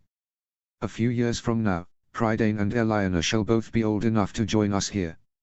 My lords and ladies of the North, I thank you for coming to attend this feast. Now, I host this feast as my way of showing my gratitude to all true bannermen of the North. And more, to reward you all, said Eddard. All either drank or cheered at that. Though Eddard couldn't help but notice Roose Bolton's cold and calculating eyes narrow at him at the mention of this. Eddard nodded to Sir Roderick. Sir Roderick opened the doors. And the servants entered, holding the sheathed swords and axes. All whilst the bannermen looked around in surprise at this. A few moons ago, I reached out to the Pentoshi treasure hunter, Nicholas Volinar. And he told me of the Valyrian steel which he has in his possession. I bought the lot. And now, after weeks of forging, there now are dozens of swords and axes of Valyrian steel. All forged, for you all, my lords and ladies of the North. Excited chatter and mutterings reigned in the great hall as each sword and axe was presented to their respective recipient. Eddard and Ash chuckled when they saw the great Jon take his enormous greatsword. He was beaming with excitement as he held it up and then compared it to the servant's own height. Galbart and Robert Glover were admiring the longsword they were gifted. Wyman Marndale and his sons were busily admiring their longsword and comparing it to Jorah Mormont's own sword Longclaw. And Roose Bolton allowed himself a small smirk at admiring his longsword and his dagger. Willam Dustin proudly held up his huge axe before both he and Meager Sawin compared their axes against each other. Mine is larger than yours, Meager. Willam boasted. Ah, but mine is double-headed, Willam. This will be cleaving twice as many enemies whilst you are still pathetically trying to cut off another man's head, replied the Lord of Castle Sawin. I think that they like their gifts, Ash commented with a smirk. As do I, Eddard replied. But before they could continue, Ricard Karstark made himself heard, whilst holding his bastard sword. Lord and Lady Stark. I speak on behalf of us all when I thank you for this gift and for honoring us this day. At that, all bannermen all cheered as they held up their new weapons. But before they could continue, Eddard raised his own hands. They quietened down. Eddard spoke up for all to hear. Today, my lords, I am also proud to announce the completion of the construction of 4 new castles and the innermost part of a new city in the north, he announced. These new castles are Snowhelm in Brandon's Gift, Windshroud in the New Gift, Snowshold in Sea Dragon Point, the city of Sharksbirth on the Stony Shore and Wolfspine on Cape Cricken.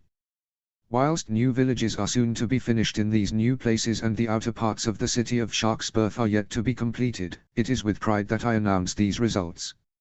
And to award the lordships of Snowshold to Sir Donal of House Poole and Wolfspine to Sir Martin of House Castle. Both knights who served House Stark and Winterfell looked up in surprise at this announcement. All while the bannermen all clapped and cheered loudly for the 2 men. Sir Donal and Sir Martin both walked up to Eddard and Ash. Ash passed them both deeds of lordship, signed by both Eddard and by Roriger. Though Ash suspected how reluctant Roriger must have been to award these 2 lordships. And with these 2 lordships, I am proud to present you with these swords. Martin's brother, Roderick, passed Martin a bastard sword and Donal a longsword. My lord, I am at a loss for words, Sir Donal tried to say. Say none, Lord Poole. I am only too glad to award you these lands, said Eddard with a smile. Notes. Ned is being very generous to his bannermen. Whilst also awarding the landless houses Castle and Poole their own lands and homes. Chapter 103, The Flagship. Summary. Vargid and Valeries inspect the grand new war fleet of lies, whilst the Baratheons receive a gift from the north. Notes. See the end of the chapter for notes. Chapter text. Vargid 14. Valeries has truly changed lies into a power to be reckoned with. One can see that when one walks the streets of Lies the Lovely, and when one sets foot in the arsenal, and sees the true scale of Lies' power for themselves. Vargid walked alongside Valeries as the two walked the arsenal, accompanied by Batyatos and a dozen Unsullied protecting the First Magister. And from where he walked, Vargid could see the entirety of the arsenal. He could see the slaves. He could see the sailors. He could see the slaves bending wood, unloading cargoes of entire pallets of high-quality wood, all to build new warships, as well as carts arriving that were filled with crates of nails, swords, arrows and shields. And then there were the sailors, either preparing to make sail or were going in droves to nearby taverns and brothels. "Well, Admiral," asked Valeries. "Your Excellency, things are going very well.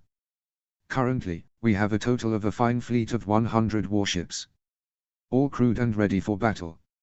More than half already have seen battle and fought with pirates infesting the Triaki's waters or have been making sorties against the pirates of Old Gis," said Admiral Rugaria. Valeries smiled as he looked around. "And what wood has been coming in for our fleets?" asked Vargid. "Excellent quality wood of the Summer Isles and the north of West Eos.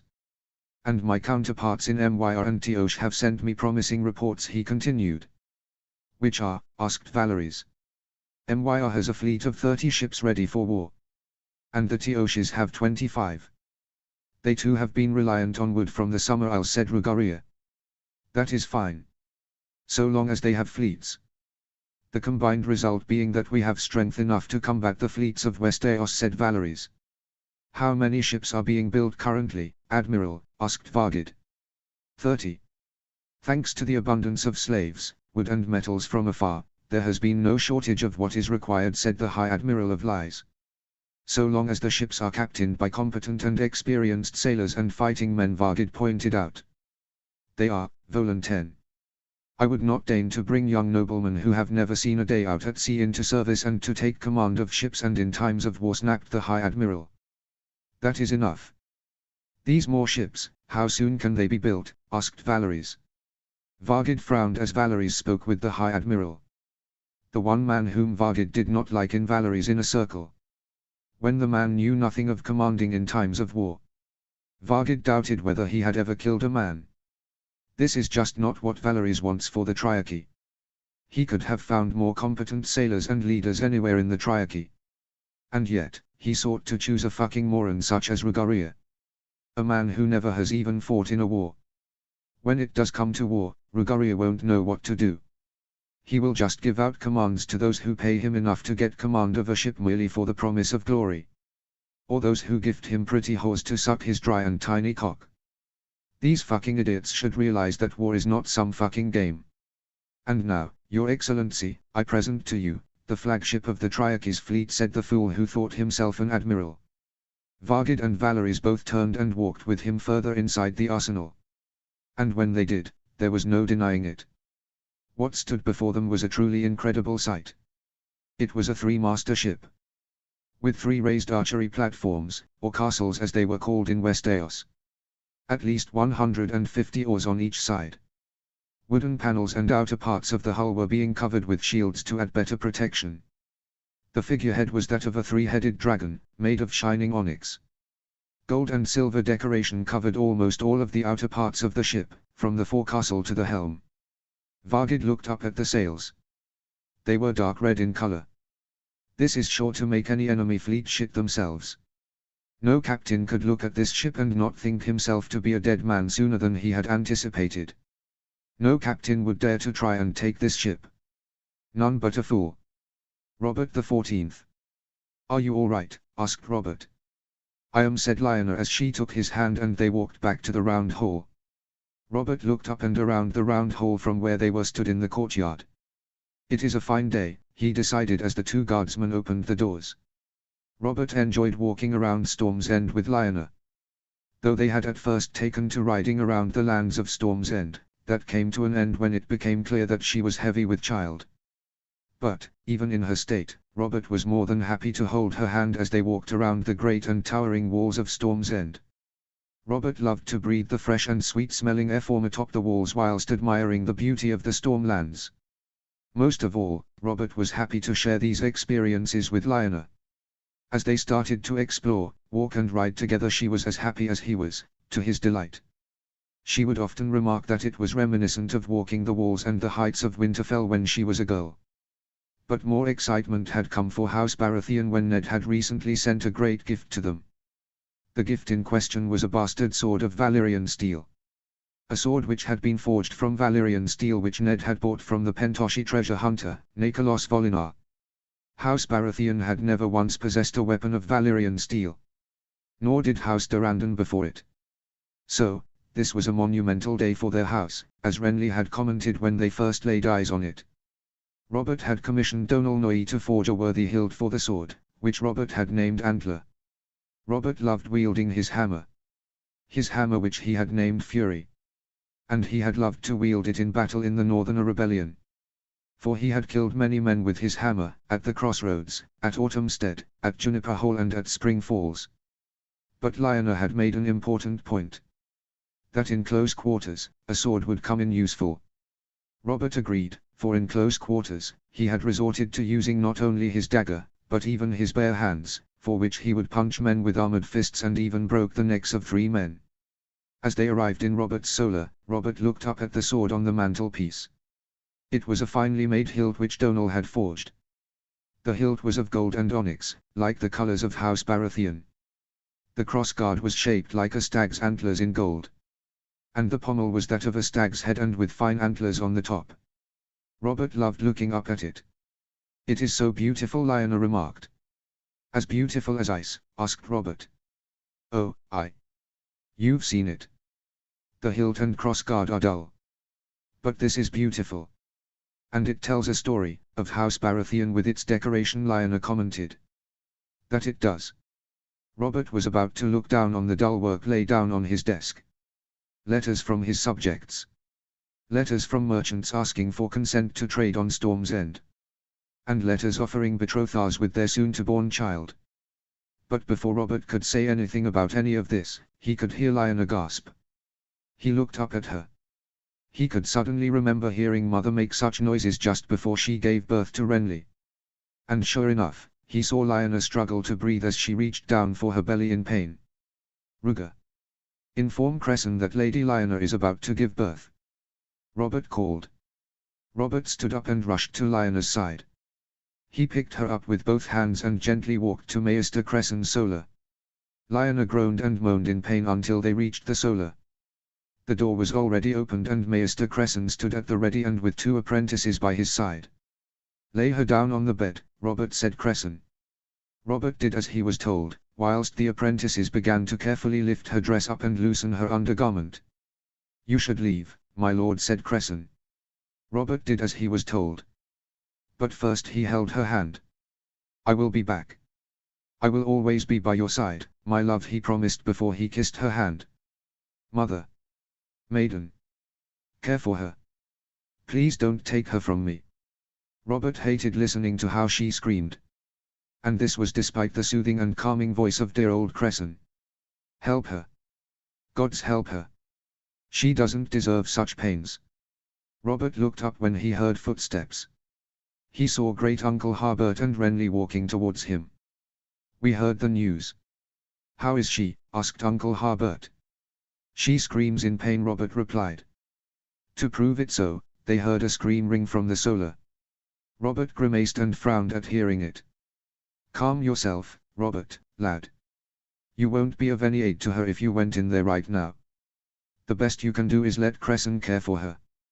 He delivered you, Stannis and Renly, when you were all little babes. And he delivered your father. Have faith in his skill," said Uncle Harbert with a strong voice, demanding Robert's attention. Before Robert could say anything, there was silence. He realized it as he turned around. He listened carefully. There were no further screams. Only exhausted pants and the weeping of his beloved Lionel. Robert inhaled and exhaled. "Is it over?" Is it truly over? His question was answered when he heard the weeping of a child. Robert did not wait any longer. He ran for the door and opened it swiftly. He almost pushed one of the apprentices aside as he ran to Lionna's side. "Lionna! Lionna, my love," he said as he took a knee by her side. "Robert," she gasped as she smiled as she stroked his face. "Are you well?" he asked anxiously. "I am exhausted. And still sore in pain," she replied before they turned to Cresson as he walked to their side. "You are in good health, my lady." "As is the child," he said. "The child?" asked Robert. "A son. Red-cheeked and healthy," he said proudly. "Thank you, mother. Thank you, maiden. Thank you, Seven. Robert. Lionna." Robert turned and beamed when he saw Uncle Harbert. And he was beaming when he saw Cresson pass Robert their son. "And is this my handsome little twice-great nephew?" he asked with a proud smile. "Aye, he is," said Lionna as she sat up, sweating and with exhausted red eyes. Robert walked to her side, holding their son in his large and muscular arms. Lionna gasped with delight as he passed her their son. "My little boy," she whispered as the little Baratheon slept in her arms. "And what is his name?" proudly asked Uncle Harbert. "Gendry." "Gendry Baratheon," said Robert before he leant down and kissed Gendry's forehead and then kissed Lionna's sweet-tasting lips. Notes. The Triarchy have now got a large war fleet, with great warships capable of being a deadly match for any West AOC warship. And now they have a Titan of a flagship, to put in perspective, is much larger and deadlier than either the Arbor Queen, the Fury or the Iron Victory. And now Robert and Lionna have their first child, Gendry. Chapter 104, More Good News. Summary. Good news for both the Arryns and the Tullys. Notes. See the end of the chapter for notes. Chapter text. Elbereth 14. Elbereth exhaled loudly as he sat down in the crescent chamber. He rubbed his hands together by the roaring fireplace, glad to be warm and indoors rather than enduring the cold, mountainous and easterly winds blowing in their direction. And he thought of what he and Uncle John had done. They had recently returned from a journey around the Vale. To the construction sites of both Swordsong Castle in the north and Lancerstone Keep in the east. It was all a sure sign that House Arryn's power was growing. And that the strength of the Vale was stronger. And it was good for Elbereth. For he saw for himself, the improvements brought to them by their northern friends. The improvements that were the aqueducts, the dams and the Valyrian roads. For never once on the journeys they took, did any wheelhouse break down because of a broken axle or a wheel broken from the rocks sticking out in the dirt roads. But the stories they were frequently told by travelers, merchants and nobles were alarming. Of the growing threat of the hill tribes. Though the coasts were now spared the violence brought by the rampaging sea raiders of the Three Sisters, they were now forced to endure the hill tribes, especially now that they were rising under the leadership of one called Dorulf the Endbringer. Rather than sticking to raids on villages, hamlets and caravans, as they had done since House Arryn had conquered the Vale from the Royces, they had now grown into a large army of thousands of warriors. "Elbereth, come." Elbereth turned around to Uncle John. He could see that he looked excited. He just didn't know why or what. What could this be about? "What has you so excited, Uncle?" asked Elbereth. "A very good reason. You are now a father." "What?" "Lysa has given birth." "Lysa gave birth? When?" "The day before yesterday," he replied. Elbereth wasted no time and turned to the staircase and ran as fast as he could. Finding his energy returned after hearing the news. Elbereth panted as he reached the high hall. He took a deep breath before he turned to the northern staircase and made his way to the bridge. He ran across, glad of the stone walls on the bridge and the roof which protected him from the winds. He finally reached the moon tower. Elbereth sprinted up the steps until he reached his bedchambers. He panted with exhaustion when he finally reached his bedchamber doors. "Lysa," he asked gently. "We're here, Elbereth," she said softly. "We." Elbereth excitedly opened the doors and beamed when he laid eyes on her. Sat on their bed, Lysa beamed as she looked up at him. And held a babe in her arms, wrapped in a tiny blanket. Elbereth gasped when he could see the tiny hand from the side of the blanket. "My child," he realized breathlessly. He carefully walked to her side and sat next to her. "Hello. Hello," Elbert whispered as he looked at their child. A sleeping infant, whom Elbert couldn't help but notice the similarities between he and Lysa. For the child had his high aquiline nose and Lysa's high cheekbones. "Is it a boy?" he whispered. "It is. A son." "Harold," she whispered in reply. "Harold. A fine name for an Arin and Lord of the Uri," Elbert commented before leant in and gently kissed Harold's forehead. Before he turned to Lysa and kissed her. "Well done.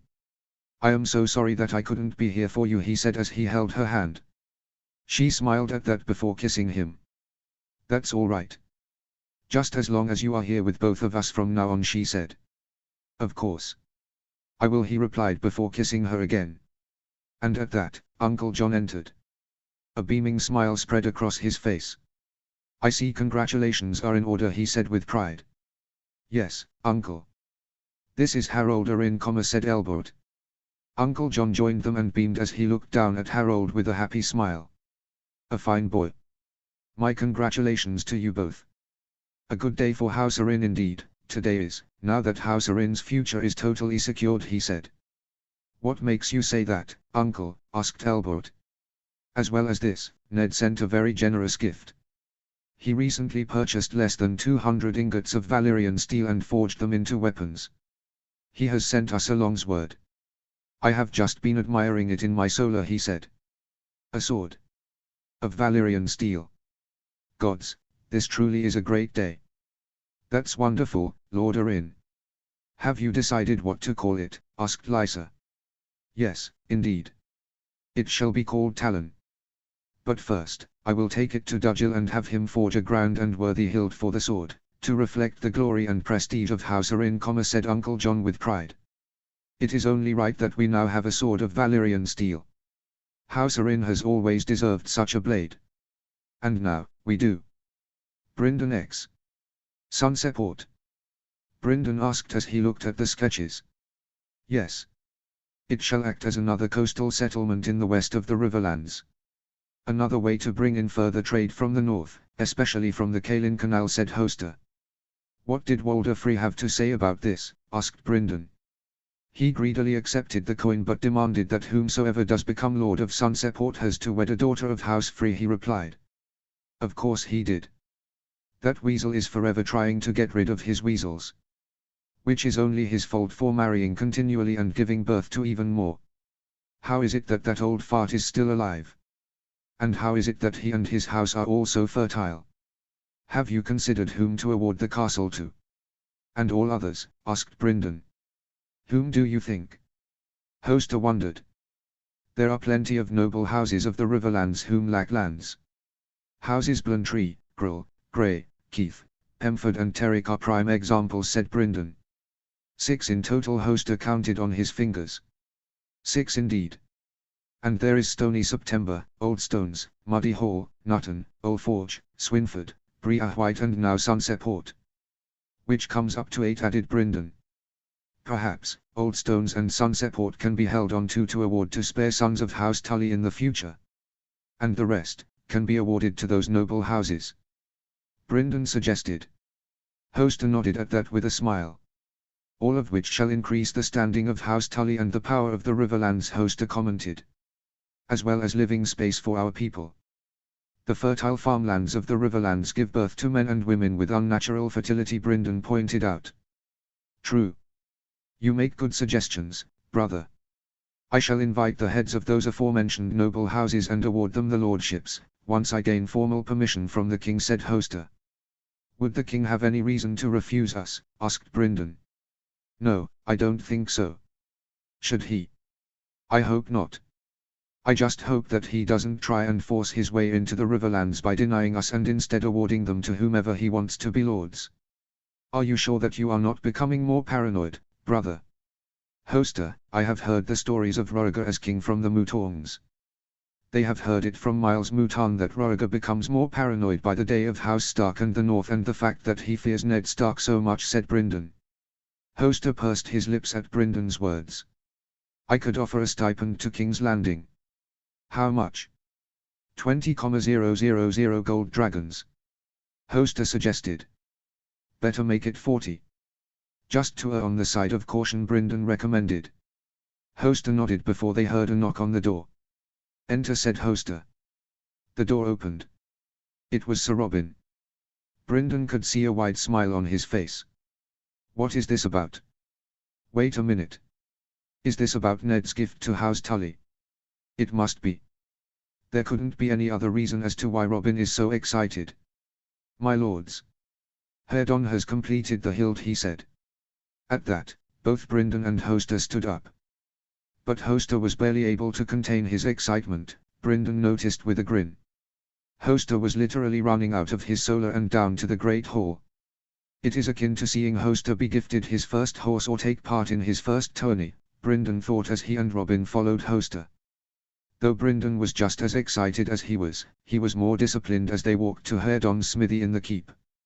Edmure joined them as they arrived at the smithy. And there, Brindon could see Herdon holding up sheathed bastard sword with an adoring smile on his face. For ever since Ned's gift of this bastard sword of Valyrian steel had arrived, Hoster had excitedly commissioned Herdon to build a hilt worthy of noble House Tully for the sword. A sword with which they were yet to come up with a name. My lord. It is ready, said Herdon before he held the sword to Hoster, with the hilt pointing at him. Hoster was panting with excitement as he reached out with both hands and clasped them around the hilt. He unsheathed the sword and held it up to the sunshine. Brindon smiled as he saw how it reflected in the sunlight. It reminded him of the Stark sword ice and how it would shine in the sunshine as they fought in the war. Let us see the hilt, Hoster, Brindon said. Hoster immediately lowered the sword, remembering what he was so excited about. The hilt was of blue and red dyed leather. The crossguard was 2 leaping trouts. One trout had eyes of sapphires. And the other had eyes of rubies. As for the pommel, it was the rear fin of a trout outstretched. It is so beautiful, Father Edmure remarked. Yes, it is. A fine sword for House Tully. And a fine chapter for House Tully, Hoster remarked breathlessly as he stared at the blade. Hoster then stood in a fighting stance. Get back, Edmure, said Brindon as he grabbed his nephew by his shoulder and pulled him back. Hoster began to wield it around. He wielded it far more swiftly than he ever could with any normal sword, Brindon noticed. The Lord of Riverrun was mesmerized as he stared at the sword whilst wielding it and swinging it around. A beautiful sword. You have done excellent work, Herdon. Truly excellent, said Brindon. Thank you, Sir Brindon. It was a great honor to forge such a beautiful thing for such a beautiful sword, said Herdon. Finally, Hoster stopped wielding it around. Here, Edmure. Take it, said Hoster before extending it out for Edmure. Edmure excitedly walked to his father's side. He took hold of the sword and held it up. It's lighter than the swords I use in training, he commented. That's Valyrian steel, my son. It is stronger, sharper, shinier and lighter than all native steels in Westeros, said Hoster. It comes from the magic when it was spell-forged, Edmure, Brindon added. As Edmure excitedly wielded it around, Brindon turned to Hoster. If father was here, he would be determined to fight a random group of bandits, just to wield it in battle, Brindon commented. Hoster chuckled at that. Yes, that does sound like father, he replied. Have you thought of what to call it? Asked Brindon. Hoster pursed his lips. Family, duty, honor. No. What about faith? Faith. Yes, I like that. Yes, I like the name Faith. Notes. Now the Arryns and the Tullys have Valyrian steel swords. Which is enormous for 2 powerful houses that have never had them, especially amongst the Lords Paramount. Chapter 105, A New Home. Summary. Rhaegar becomes jealous at hearing news from the north. The Greyjoys are building anew in the Iron Islands, as well as recovering what has been lost to floods and tidal waves over centuries and millennia. And Tijet and his wife, Darlessa, move to their new home of Tarbeck Hall. Notes. See the end of the chapter for notes. Chapter text. Rhaegar 16. Rhaegar frowned as Varys was the first to mention that he had news. I don't know which news I want him to bring to me. Either news of Eddard Stark and of the North. Or news of the Triarchy and of Dal Tala. Your Grace, There is important news from the Triarchy, said Varys. And that is, asked Elia. Daltala has built a massive fleet in Lies alone. Whilst Tiosh and Myr are also building fleets. What is the combined total so far, Lord Varys? Asked Lord Commander Hightower. A combined total of 155 warships. Galleys and dromons both, he replied. At hearing that, Roriger turned to the Master of Driftmark. Mother's childhood friend opened his eyes wide with shock at hearing of such numbers. Your Grace, it goes without saying, that a fleet of such numbers outnumbers the royal fleet and the fleet of the Narrow Sea by 50 ships, said Lucerys Valerian. Roriger grimaced at the mere mention of that. Are they still building ships, Lord Varys? Asked the annoyingly comely and dashing heir to Old Town. They are, Sir Baelor. Recently they have had more shipments of wood from the Summer Isles and from the north. And they have even completed building an enormous flagship in Lies. An enormous flagship? Asked the Master of Ships. At that, Varys drew a parchment from his pocket and passed it to Roriger. Roriger pressed the parchment down on the table. The black dragon, Roriger muttered as he looked at the sketch of the ship. It was huge, if what the sketch was anything to go by. As well as the measurements of the ship. And the descriptions of what it carried. 150 oars for each side. 3 enlarged platforms for archers. Reinforced with shields on almost every inch of the shield for better protection from ballista and arrows. That ship is enormous. That alone could crush the fleet of Dragonstone. And the fact that they have built it, as well as an enormous fleet and gathered a large army, only goes to suggest one thing. They are preparing for war. What of the crews, Lord Varys? Does Daltala crew his ships with slaves or experienced sailors? Asked Jon. Roriger looked up at him for an answer. Lord Hand, it seems that he regularly sends his warships out on patrols to get new sailors used to a life at sea. But his main warships, he sends to combat the pirates of Oldgis. All of which will harden his crews and prepare them for fighting at sea, said Lucerys Valerian. Roriger frowned as they all sat back down. What other news is there that we should be concerned of? Asked Roriger. There has been some news, from Winterfell, Your Grace. Roriger frowned again at the mention of the home of House Stark. And that is? He has acquired less than 200 ingots of Valyrian steel. Whatever the answer that Roriger was expecting, this wasn't it. By the smith. And how is it that Eddard Stark has so much Valyrian steel? Roriger demanded. He purchased the ingots from the Pentoshi treasure hunter, Nikolos Volinar, Varys explained. The mention of the renowned adventurer got a reaction from Baelor Hightower, who was helped by said treasure hunter to locate the long-lost sword of House Hightower.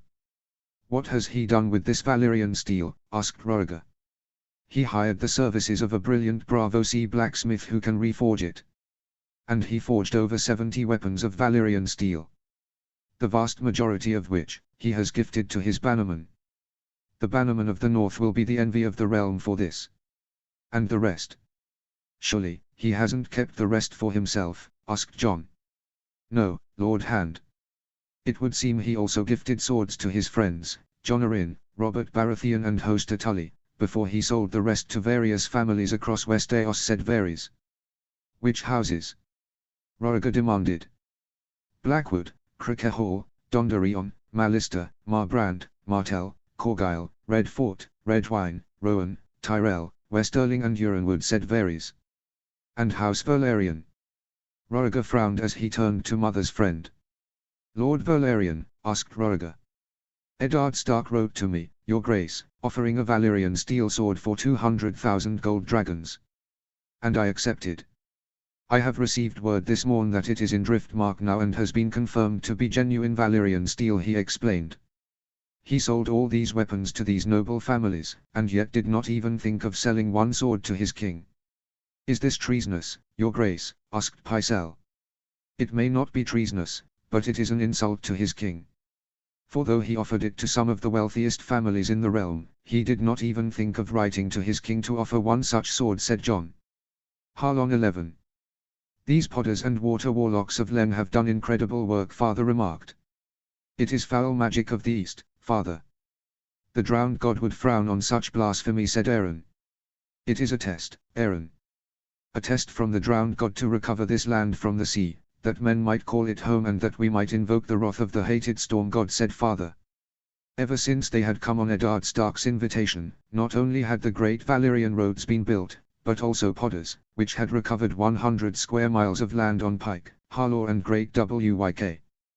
The water warlocks of Len had recovered 15 islands from the sea, and already builders were working to build castles, villages and harbours on these islands. What becomes of the land recovered on Pike, Harlaw and Great Wyk, father? Asked Quinton. The lands will be given to the lords on whose lands they have been recovered. Which means the Botleys, Harlaws, Good Brothers and Merlins, said father. The drowned god knows there are plenty of all 4 families to award some new keeps to, Donnell commented. True enough. And the new islands? Asked Harlon. They looked at the newly drawn map, drawn by Maester Cullen. It detailed the lands recovered. And it detailed the new islands. The islands of Bleak Bay, Cape Dark, Coldport, Dolstone, Deluge, Glenthorne, Greychurch, Grimford, Harbour Hill, Crickenston, Leviathan Rock, Salt Rock, Seasmoot and Squall Isle. All of which had been named by Melissa. For which both father, Harlon and Robin were proud of her. Good names. And shall be the names of the castles which live on the islands. They won't be impressive castles. But certainly, more impressive than the likes of Titan's Tower. Now that was a fucking jest of a castle. And whom shall be awarded the castles and islands, once they have been built properly and with villages and ports on the islands themselves? Asked father. I have no interest in power or ruling, father. I only want to sail, fight and pay for the iron price for glory, gold and reputation, said Donnell. As do I, father, added Victorian. Father nodded before turning to Quinton, Aragon, Aaron and Robin. What of you lads? Would you want to rule your own lands? All 4 looked eager at the thought of being lords of their own lands and castles. Harlon smiled at many of them soon to become lords. That leaves 11 islands left, father, said Robin. But I'll hear from my sons on that, said father before he turned to Harlon, Donnell, Quinton and Victorian. Of the captains of the Iron Fleet, whom do you think deserves their own lordship? He asked. The Cleft Yaw, definitely, father, said Victorian. At which all sons of Quarian Greyjoy agreed. The Cleft Yaw. But who else? 3 good captains I know, father. Andric the Unsmiling, Loren the Black and Wiglaf Pike, Harlon suggested. His brothers all made suggestions of whom they felt deserved a lordship. Most of whom were hardened warriors and sailors that served under their command. I will make the necessary preparations and write to the king for deeds of lordship to be written. And once it has come back, then you shall all be lords of your own seats, father said to his sons who had eagerly chosen to rule their own castles and lands. And when will these castles be complete, father? Asked Aragon. Soon. Perhaps a few weeks. By which stage, we shall be ready. What? What does he talk about? Ready? What must we be ready for? What do you mean, father? Asked Robin. Because I can feel it. From the news from across the realm, I know that the storm is coming, as the Red Kraken once said before the Dance of the Dragons, said father. What news is there? Asked Aaron. The Triarchy. They are building an enormous fleet of less than 200 ships. They have gathered large armies. And they are a direct threat to the 7 kingdoms. They make the king and the mainlanders nervous. That is why I know that there will be war, father explained. Just like what the Red Kraken said. The storm is coming. But Harlon wasn't afraid of the thought of war. He lived for the promise of it. He had fought many pirate ships and fought in small sea battles and a few battles on land. But to fight a war, both on sea and on land, Harlon loved the thought of it. And as he glanced at his brothers, he saw that they were of the same mind. Tijet 15. It is all so different. I don't feel the wind howling against the walls. I don't feel the sunshine so close to me whenever I am outside. And I am right down on the ground. Tijet felt it strange that Tarbeck Hall was now home. A place in which he couldn't help but compare it to his boyhood home. A home that nowhere in the world could hope to compare to. Grand old Casterly Rock. This will never be Casterly Rock.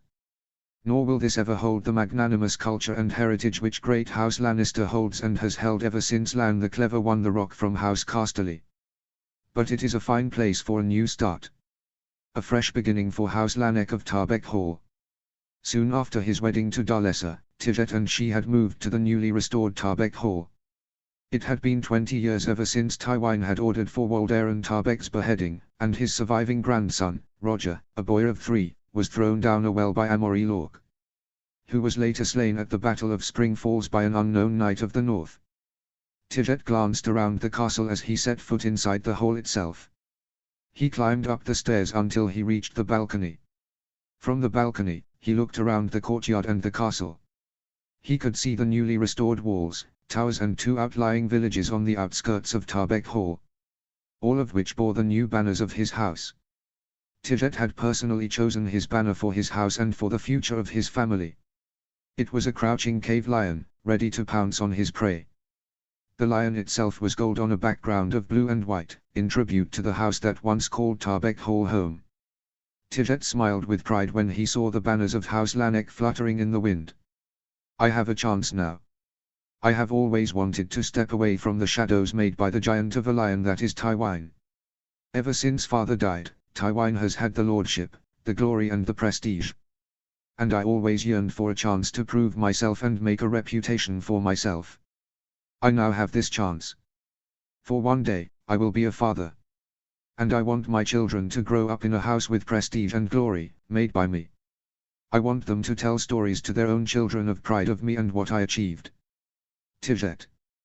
Tijet turned around. He saw Darlessa joining him. She smiled as he outstretched his arm, and she held his hand. The younger sister of Lord Damon Marbrand was a fine and comely woman. Her bright copper hair mirrored that of all other Marbrands, reminding Tijet of mother.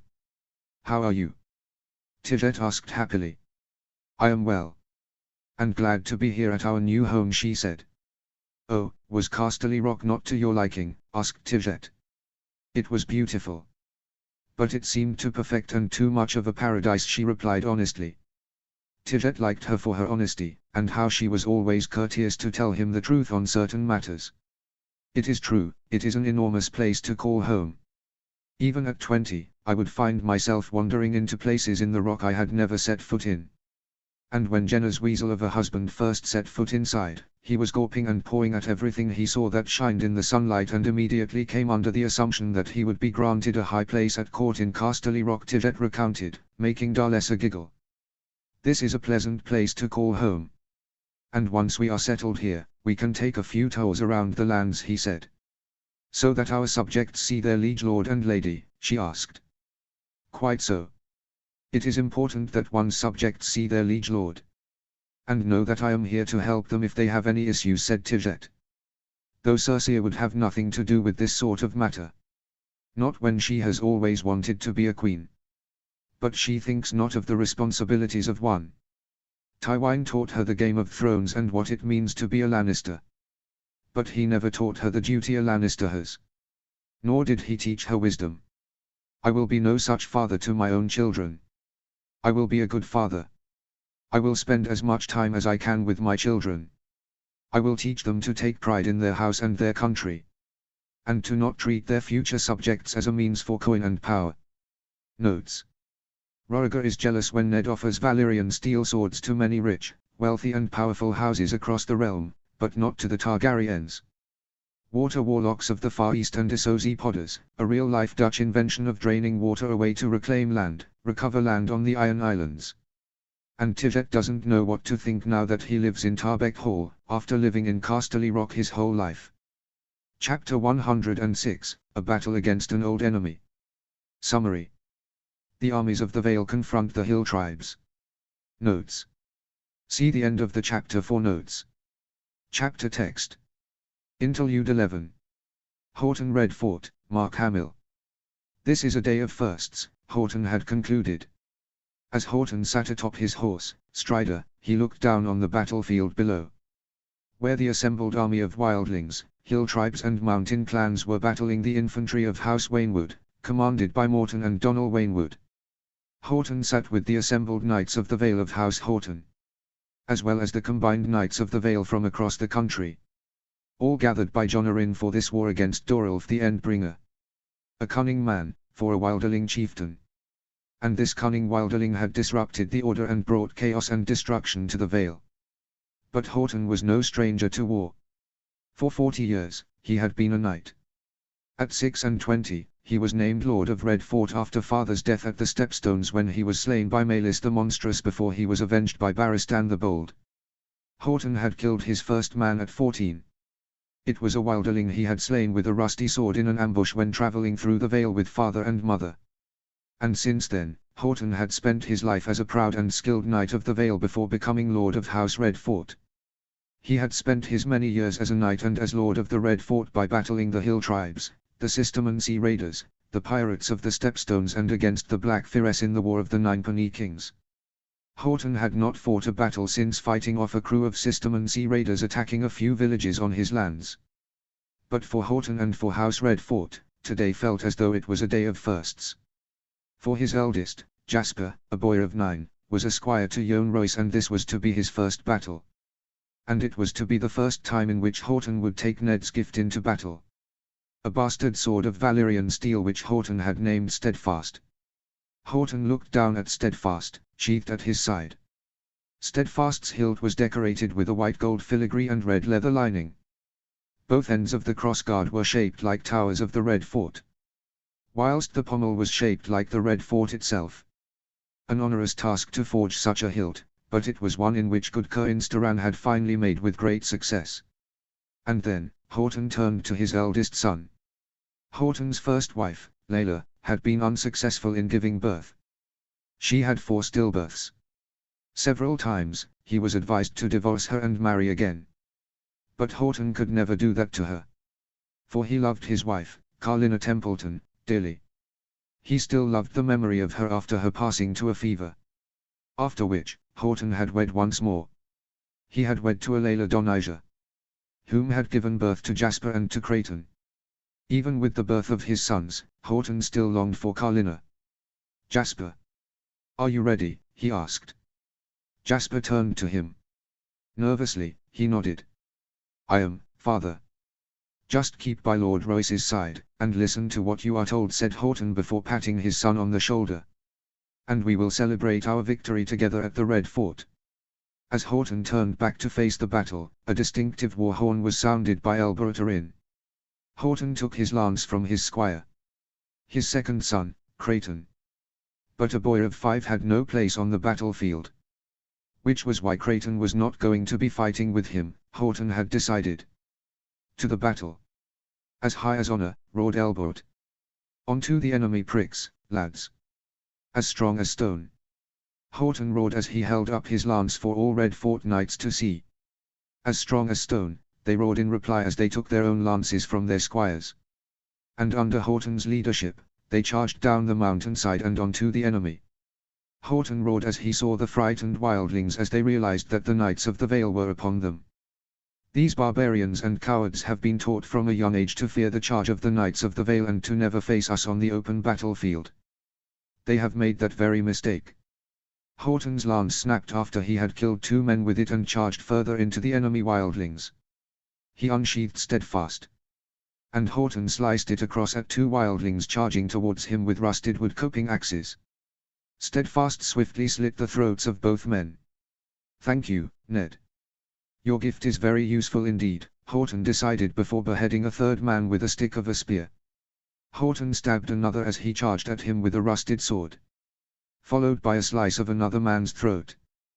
But Horton felt a sudden smash against his breastplate. He fell from his saddle and landed on his back. Horton coughed as he looked up to see Strider riding through, knocking several men around, whether Valiman or wilderling. Horton struggled to remove his helm before he got onto his knees. There he saw the man whom knocked him down. A wilderling whom was wielding a large maul. He roared as he ran at Horton and lifted the maul up high. Horton bashed his elbows with his shield before he stabbed him in the heart. Horton looked down at his breastplate, where the wilderling had struck him. He saw a large dent in the center of his breastplate. But though the dent had hit onto his chainmail, he felt no blood pouring from a gaping wound on his body. So, Horton continued to fight. He sliced Steadfast across another man's neck. His head fell from the rest of his body after Horton had stabbed another wilderling and then eviscerated a man trying to impale him with an improvised spear. Horton grabbed the spear with his shield-wielding hand and threw it at another wilderling. The spear hit the wilderling in his ribs. He screamed as he turned around to face Horton. He grabbed the spear and ripped it from his body. Though blood spilled heavily from the wound, that did not stop the wilderling from charging at Horton. Horton sidestepped away and swung steadfast across. The wilderling's head fell cleanly from his shoulders before Horton had stabbed two more of the wildlings. But as he continued to fight, he desperately looked around for Jasper. "Where is Jasper? Where is my son?" Horton's question was answered when he saw Bronze Jon Royce. The Lord of Runestone had knocked a wilderling out with a single hard punch to his face before he swung his greatsword, Lamentation, across, beheading 3 men with a single swing. Then he kicked another wilderling down before he thrusted his sword into the man's skull. Horton saw that Jasper's sword was blooded. He smiled with pride that his son had killed in his first battle and had not run like many cowards would in the face of death and glory. But Horton's heartbeat quickened a pace when he saw a large axe-wielding wilderling run towards Jasper. "Jasper!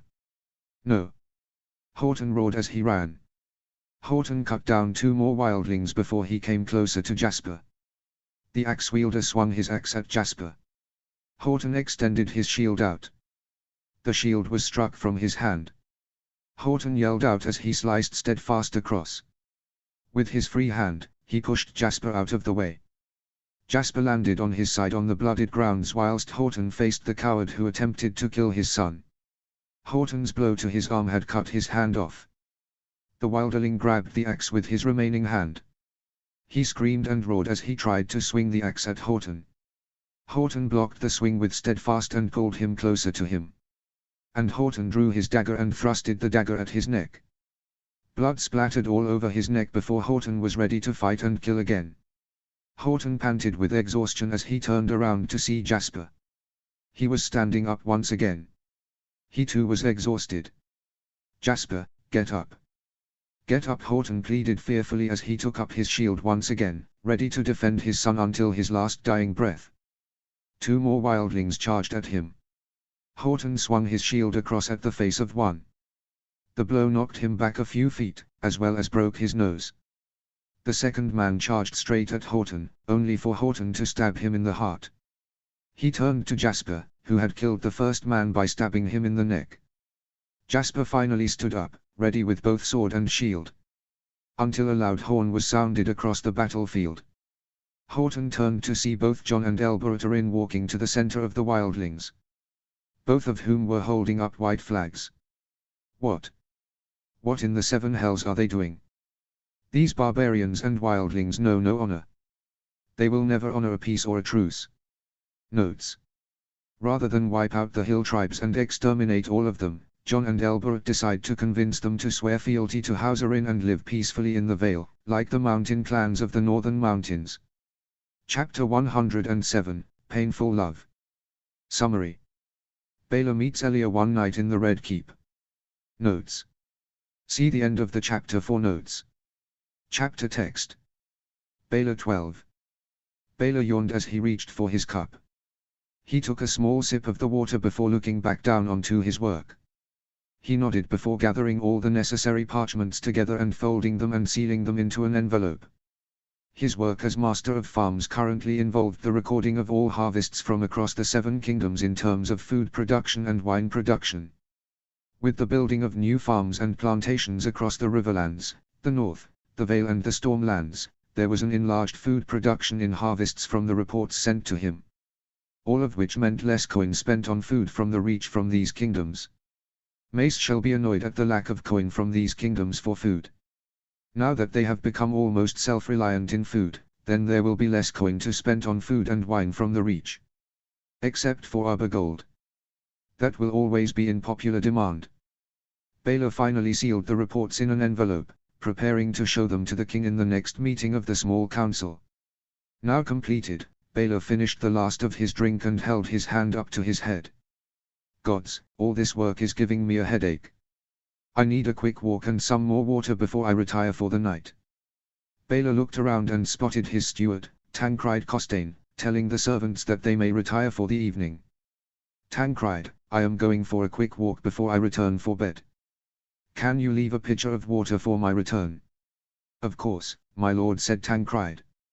Thank you, replied Baylor before he left his chambers. Still, even after weeks and moons spent in the capital, it had not grown on Baylor, nor did he feel any fondness for the foul city, where the stench of corruption, ineffective administration and the despicable Game of Thrones befooled the city that was the capital of the Seven Kingdoms, and home to the ruling house, and home to Elia and her beautiful children. As Baylor wandered around the Red Keep, he saw Elia leaving the rookery. Your Grace, he called. She turned. And when she laid eyes on him, she smiled beautifully, as she always did. Just seeing her smile made him feel as though he was the happiest man in the world. It was a compulsive and Moorish feeling, which made Baylor yearn for more of her presence. Baylor. How are you? Ah, just going for an evening stroll before I retire for the evening, he explained. As he closed the distance to her, she raised a brow when she saw him. You look exhausted, she pointed out. Ah, my queen, I have been working all evening, he replied with a small smile, though doing so made his head feel sore again. And you, my queen, are you well? Yes, I have just been writing to my brothers. It is my niece Ariane's 7th name-a-day in a few days. And I wished to send a letter as well as a gift to my beautiful little niece, she replied with a sweet and beautiful smile. Just seeing it made Baylor yearn for her even more. Gods, her mere presence is just so intoxicating. As they continued to talk, they walked together towards Maegor's Holdfast. In doing so, Elia spoke of her children, of Rhaenys, and of Aegon and Visenya. And how is Rhaenys faring as an elder sister to her brother and sister, he asked with a smile. She is such a good elder sister. Always running to their side and giving them a hug whenever either is weeping, she replied with pride. An endearing touch. One in which she inherited from her beautiful and wonderful mother. Well, she has a fair and fine mother to see as an example, Baylor complimented. Thank you, Baylor, said Elia with a giggle. But as they neared Maegor's Holdfast, Baylor felt he had to speak further. Elia. Yes. I just wanted you to know that if you ever need someone to listen or just to talk to, I will always be there for you, he said earnestly. Elia smiled with annoyance before turning to her left briefly. I know, Baylor. But that seems to be the problem. Problem? Baylor asked with confusion and worry in equal measure. I would never wish to be any hindrance or problem to you. You have never stopped going out of your way to be by my side and to always be so kind and considerate to me. And I feel as though you are the one man in the world that I want to talk to, and it is making my head spin. Baylor felt himself blush so much, he thought that he was sweating as though he was in dawn. He was inwardly wondering if his face was as red as flames on the high tower. Baylor reached out. He gently took hold of her hand. Elia turned to him, confused and worried. But Baylor needed to say what he had not said, the truth, for years.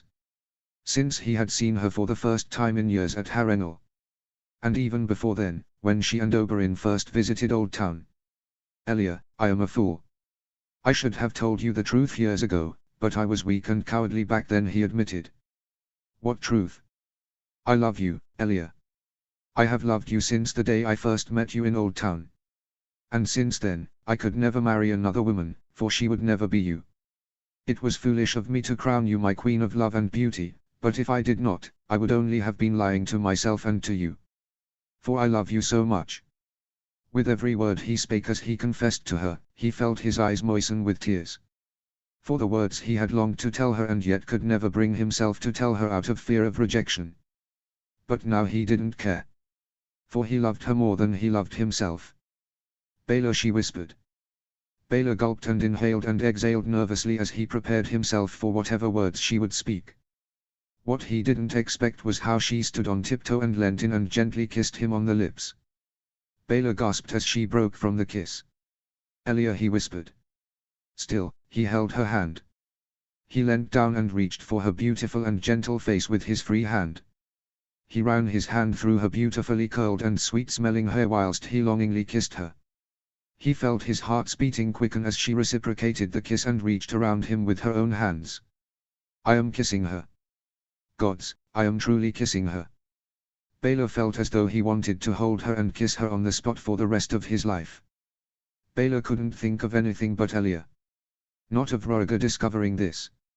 Only of Elia. For she was all that mattered to Baylor. Notes.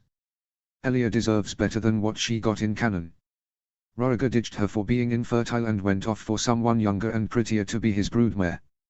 And Baylor is a far better match for Elia, I do think. Chapter 108, Troubling News. Summary. Scary news comes for the small council regarding the Triarchy. Notes.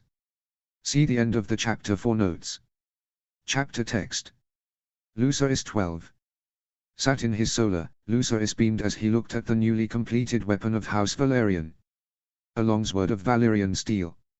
Sent the day before by Montford and Oren after the castle blacksmith of Hightide had finished forging a fine and worthy hilt, using loose gemstones from the treasury of House Valerian for the hilt and crossguard and even for the scabbard.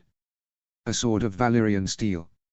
For the first time since my family settled in Driftmark 4 centuries ago, the Valerius of Driftmark now possess a Valyrian steel sword. Dragon's Bite is what it shall be called, Lucerys decided with a proud smile as he beamed at the finely decorated hilt and scabbard. The scabbard was leather-dyed gold and jeweled with dozens of tiny gemstones, emeralds, sapphires, rubies and pearls. And the pearls formed the image of a Valyrian seahorse on both sides of the scabbard.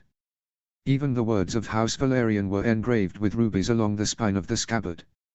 Made with gold and electrum, the pommel was shaped like a seahorse's head whilst the crossguard was shaped like a seahorse's tail. The eyes of the seahorse's head on the pommel were both emeralds. And the hilt itself was a mix of white and turquoise-dyed leather. A great chapter in House Valerian's history, Lucerys declared with pride as he sheathed the sword in its scabbard. I will send it back to Driftmark later. Unless it is in times of war, this sword must always be at home in Driftmark, where it belongs. Not in this foul place where the despicable players of the Game of Thrones may try and steal or even buy this sword. No. This belongs to House Valerian. Gods know I paid a lot of coin for it. Lucerys made his way to the small council.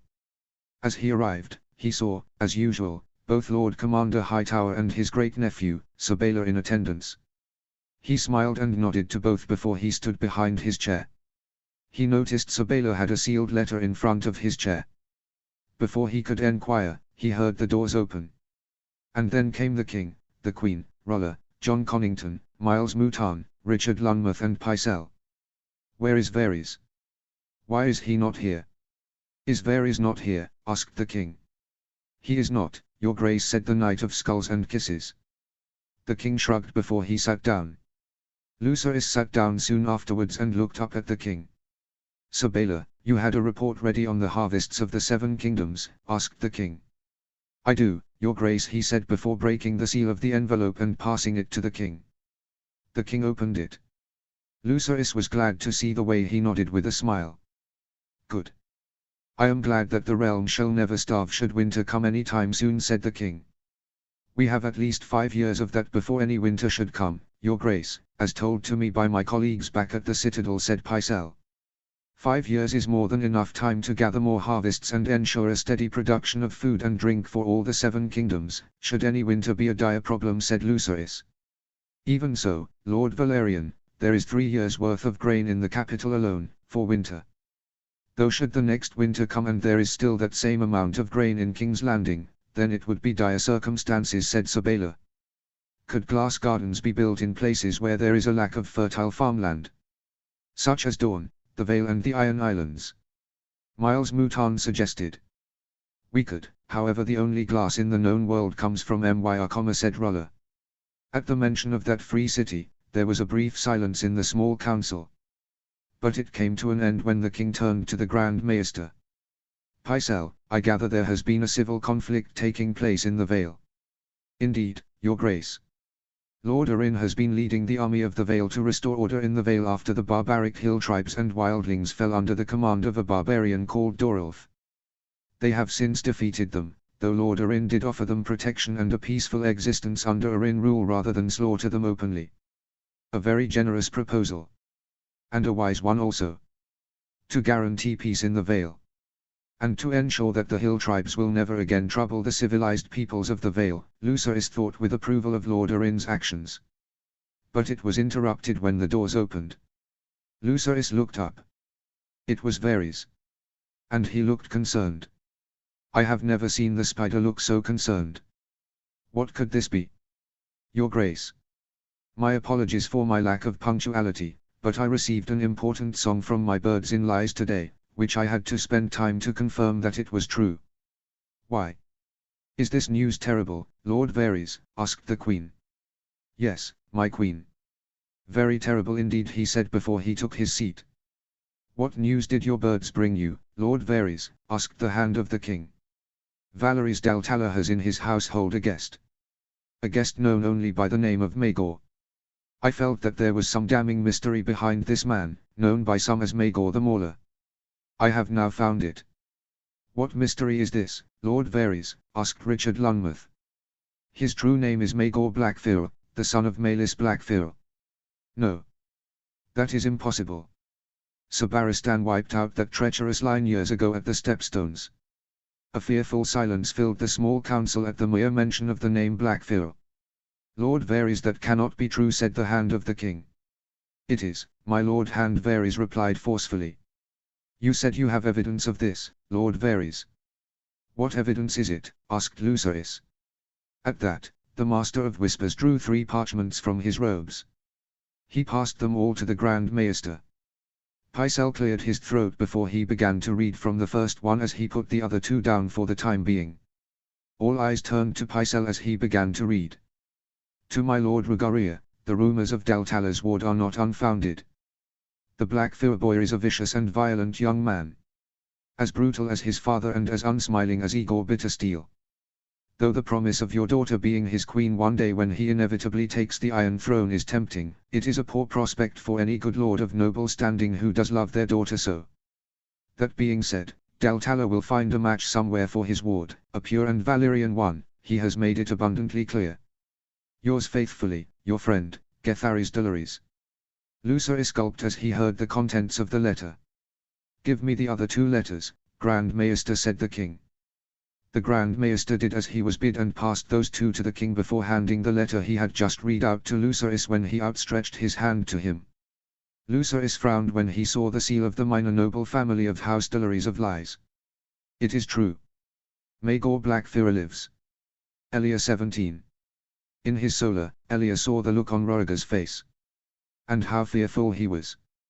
Elia felt the same fear. And yet she accepted what Varys said to be true. But Roriger seemingly had a difficult time to accept it. Roriger, we know that Varys is rarely wrong. Having the young Blackfyr as Daltala's guest in Lies is a clear sign that he plans for war and for Blackfyr's claim to be an excuse for war and to ultimately use him as a puppet in Westeros, said Elia. It does make sense, Roriger. Jon agreed with a nod. What do you mean? Asked Roriger. All that Varys has done since becoming First Magister of Lies, has all been leading up to this. Making his ward king, this Maegor Blackfyr, would only certify the Triarchy's power and domination in the known world. It would make the Triarchy the hegemon of the Narrow Sea and dwarfing all other free cities, even Braavos and Volantis combined, said Jon. He's right, Roriger. It was Daltala who formed the Triarchy. He was the one who made alliances with Volantis, Pentos, Norphos and Qohor. He has been trading with the North for the steel and the Summer Isles for wood, all for his armies and his fleets. He has an enormous fleet of less than 200 warships. Large enough to be a match for the Red Wine fleet, Rolla pointed out. How is it that we didn't see this before? Aerys was right to fear the Triarchy. But he was a moron for looking at the North as though they were traitors. How could anyone have known back then that Daltala was going to achieve all of this? That he would become one of the most powerful men in the world. And that he was harboring the last Blackfyr in the world. Roriger buried his head in his hands as he gulped and inhaled and exhaled. Elia reached over and held both his hands. She gently rubbed his shoulder with her free hand, hoping to calm him. Finally, when he seemed to calm, he sat up. What should we do? Asked Roriger. For now, we must send letters to all corners of the 7 kingdoms. They all need to know that there lives a Blackfyr and that he is a guest of Varys Daltala. And that there is a greater chance of war with the Triarchy, said Elia. Both John and Rulla agreed to this. Do it. John, order Pycelle to write letters informing every lord from Sunspear to Last Hearth of this development and that they should be prepared for the eventuality of war. But they are to do nothing to declare war before war is already declared, Roriger commanded. Good. There was I thinking that you were absolutely indecisive. You still are. But it is only with something such as this that you can make competent decisions without thinking of your prophecies. As John left, Rulla and Elia remained. Who should declare war? We or Daltala? Asked Roriger. It cannot be us. It is as you said, Roriger. We must do nothing to declare war before war is declared. Not when the realm is so unprepared for war. As of now, the only ones assembled and have any preparation for any fighting are the Iron Islands. And it would be weeks before the entire Iron Fleet is ready and has set sail for the Narrow Sea to fight the Triarchy's enormous fleet, said Rulla. Are there any in the Seven Kingdoms who would side with the Triarchy and Blackfyr? Roriger wondered. Elia frowned at this question. Are you thinking of any house in particular, Roriger? She asked with a growing resentment for this persistent issue that made Roriger feel so small and fearful. Elia, the Starks have traded with the Triarchy, selling them iron, steel and ironwood. Daltala couldn't have built an enormous fleet and assembled a great army without the resources, Roriger explained. And if he didn't trade with them, another would have. The fact of the matter is, that we cannot let suspicion and paranoia rule our minds. Not when the chance of war is growing with each passing day. She's right, Roriger. Whatever ill relations that there are between House Stark and House Targaryen must be put aside when there is a war which threatens all the Seven Kingdoms. Eddard Stark has been ruling peacefully and has not committed any treasons in his reign as Lord of Winterfell since the end of the war. He is a highly skilled warrior and warlord. He will be needed to fight the Triarchy. Especially the undefeated Northern Army, said Rulla. Roriger cannot be so paranoid that he would insult and exclude the Starks. They will be needed in this war against the Triarchy and Blackfyr. But Roriger may just insult them to the point that they refuse to even send one single knight or soldier. I will write to them instead of Pycelle. Notes. Roriger and the small council now know of Maegor Blackfyr as the guest of Valerys. And soon, all nobility of the realm shall know. But how will it play out? Chapter 109, Harbinger of War. Summary. On both sides of the Narrow Sea, they prepare for war. Notes. See the end of the chapter for notes. Chapter text. Eddard XXI. Eddard smiled as he entered his bedchambers. He saw Ash sat down on a chair, gently massaging her hands over her protruding belly. Maester Wallace had said that it would be another moon or two before Ash gave birth. Prydain, now a boy of 3, was excited at being an elder brother once again. Hello, Ned, said Ash as Eddard closed the distance between them. He bent down and kissed her tenderly on the lips. Hello, Ash, he said with a beaming smile before he sat beside her and wrapped his arm around her. He leant in and kissed her on her face before facing her. Do you need anything? He asked readily. Just some water, please, she replied. Eddard stood back up and walked to his bedside table and poured a cup of water from the half-full pitcher of water. He passed the cup to her with a smile before kissing her again. You never fail to be by my side, Ned, she said after having a quick sip of water. Eddard sat next to her and wrapped his arm around her before she reached out and took hold of his hand. Eddard smiled unashamedly whilst Ash lifted his hand to her lips, which she promptly kissed. And I never want to stray from your side, he said before he stroked her heavenly beautiful face. Ash beamed at him and contentedly rested her head on Eddard's shoulder whilst Eddard started to gently kiss her neck. She giggled with each kiss he planted on her neck. Before his hands began to wander around her dress. Ned. This late in my gestation, she asked with a scandalized expression. What can I say? You are just so invigorating, he complimented with a grin. As she beamed and hummed whilst Eddard continued, there was a knock on the door. I, asked Eddard as he paused. My lord. A raven has come. From King's Landing, said Maester Wallace. Eddard frowned at hearing that. We have not a raven from King's Landing in a long time. The only ones we have had are the congratulatory letters from Elia about Prydain and Elyanna. So, what is this? Demands from Roriger to answer for false accusations of treason. Or does he demand that I surrender one of my children to him as a hostage? Maester Wallace entered Eddard's bedchambers whilst Eddard remained sat down with Ash. "Read the letter," said Eddard. He broke the seal and drew the letter from the envelope. The Maester of Winterfell cleared his throat before he gave voice to the contents. "Ned, I apologize for the brevity of this missive, but the situation is very serious. Indeed, the news I relay is news that could destabilize the realm. The North's trading partner across the Narrow Sea, the Triarchy, ruled by Varys Deltala, plays host to Maegor Blackfyr. We know from reliable reports that the Triarchy has assembled a large standing army in the tens of thousands and a large war fleet, of nearly 200 warships, in Lies alone. And that does not count the numbers of troops and ships that they have in Teosh and Myr either. Not to mention their allies.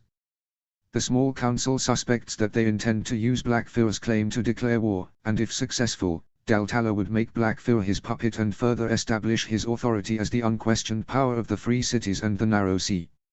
I know that relations in recent history have not been good between House Stark and House Targaryen. But if Blackfyr is allowed to set sail with the armies of the Triarchy, it would spell the doom of tens of thousands of innocent small folk across the realm. Yours faithfully, Elia. Blackfyr. Gods. How is it that this family still exists? And hasn't learned the lesson that they will never take the Iron Throne? Thank you, Maester. Leave the letter here and that will be all, said Ash. Maester Wallace left the letter and took his leave. Ash read the letter for herself whilst Eddard looked at the flames of the fireplace. Would it be so terrible that Blackfyr takes the Iron Throne? Would he be a better king than Rhaegar or Aerys? What is it, Ned? Eddard turned to face Ash as she sat down on their bed. Doubt gnaws at my mind, he replied. Doubt of what? Of whether it is worth it to fight for Rhaegar when he would never do the same for us, Eddard replied. Your feelings for Rhaegar aside, I think that the North should take part. This Maegor Blackfyr poses a threat to all of Westeros. To all kingdoms of Westeros. Who is to say that he will not want revenge on all houses which have supported the Iron Throne against Blackfyr in the past? House Stark would be one of the first, she replied. Don't mistake me for one grasping for wealth and power, Ash. I have fought one war already. And I do not wish to fight another. Not when I must guard and protect the North, for as ever, winter is coming. And I want to be at home, here, with you, Prydain, Elyanna and our future children, said Eddard. And I want you to be here with us. But there will be no home to go home to if Blackfyr wreaks bloody vengeance upon all the North, said Ash. Do you think that Rhaegar is a king worth fighting for? Asked Eddard. Rhaegar, no. But I do not ask you to fight for him, Ned. Never ever fight for him. Instead, fight for Elia. Is she not a queen worth fighting for? And her beautiful children, Rhaenys, Aegon and Visenya. Blackfyr would not spare them should he get his way. Fight for them. And for all innocent small folk who would die if Blackfyr set foot on Westeros with the armies of the Triarchy. Vargid 15. Why are we here? Vargid snorted as he turned to Valerie's ward. Still an arrogant little boy. Whose only talent is war and killing. Beyond that, he has no talent. Especially if the horse Valerie sends his way are evidence of anything. We are here, because the Mumma's charade is soon to end, said Vargid. What do you mean? Asked Maegor. Does Valerie's not teach this boy anything? Do I look like a fucking wet nurse or tutor for retarded children? Reports from Westeros are that Rhaegar Targaryen has been sending letters across the Seven Kingdoms, and the lords from Winterfell to Sunspear have begun to mobilize armies and fleets. And our trading partners in the north have now ceased trading ironwood and steel with us. Now, what conclusion is there to reach from that? Asked Vargid, trying to test his intellect. Poor that his was.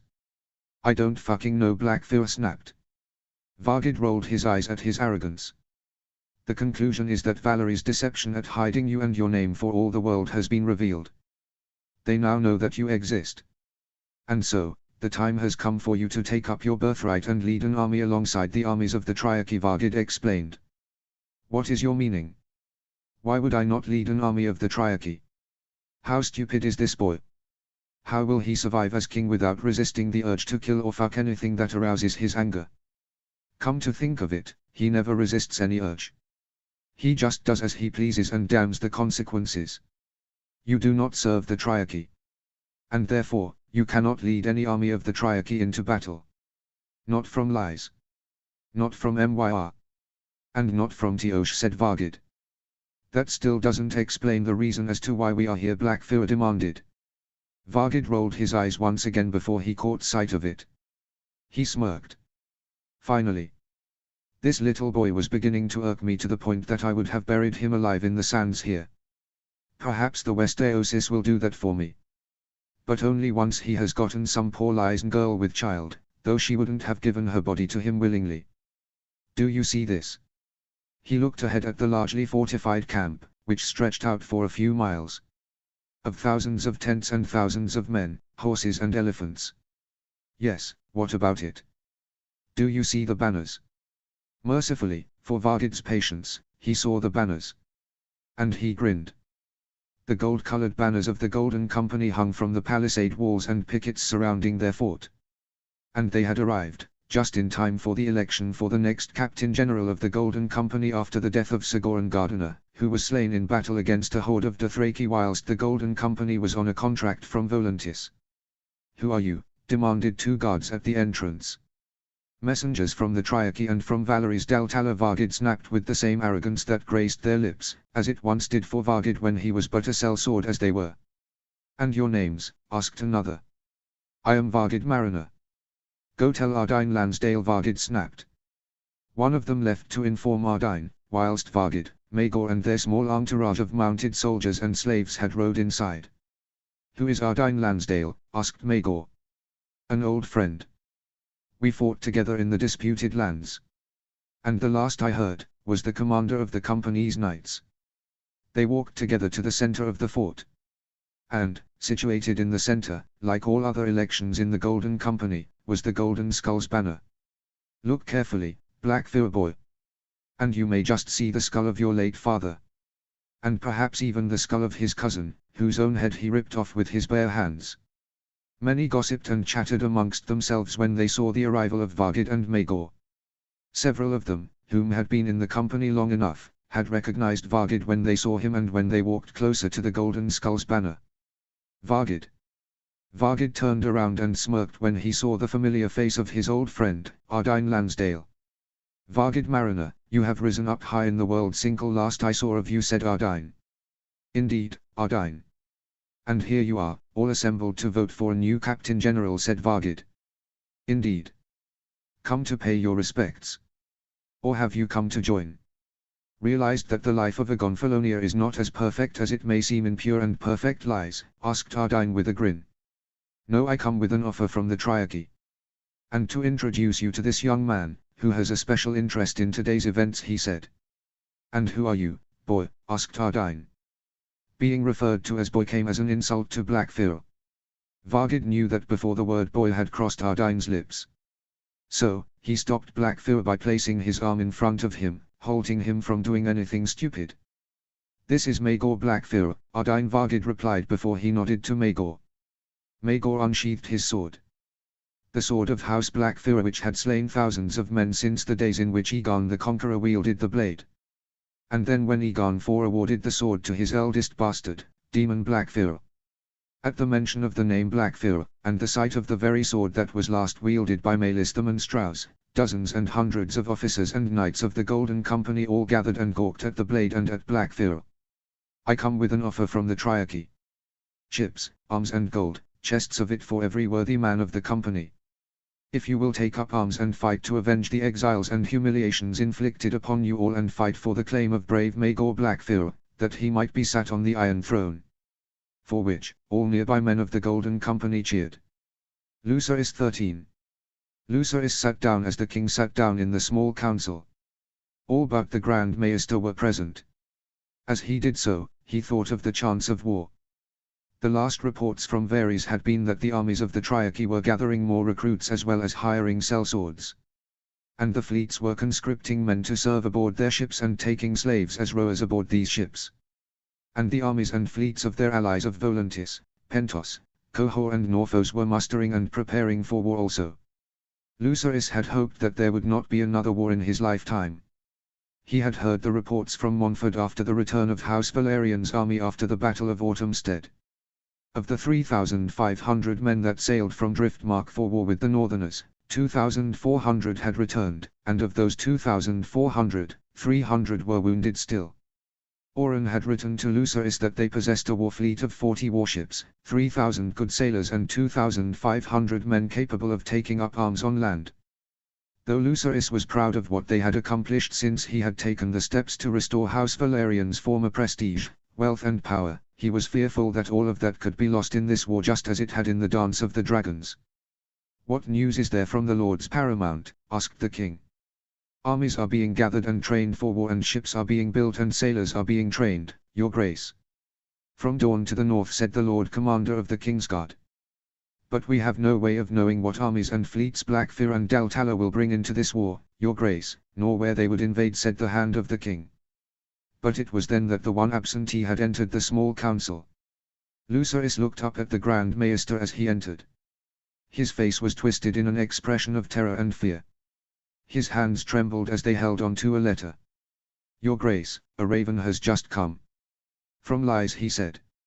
His face was as white as his hair and his beard. "Sealed with what seal, Grand Maester?" asked the queen. "A three-headed dragon, my queen," he replied.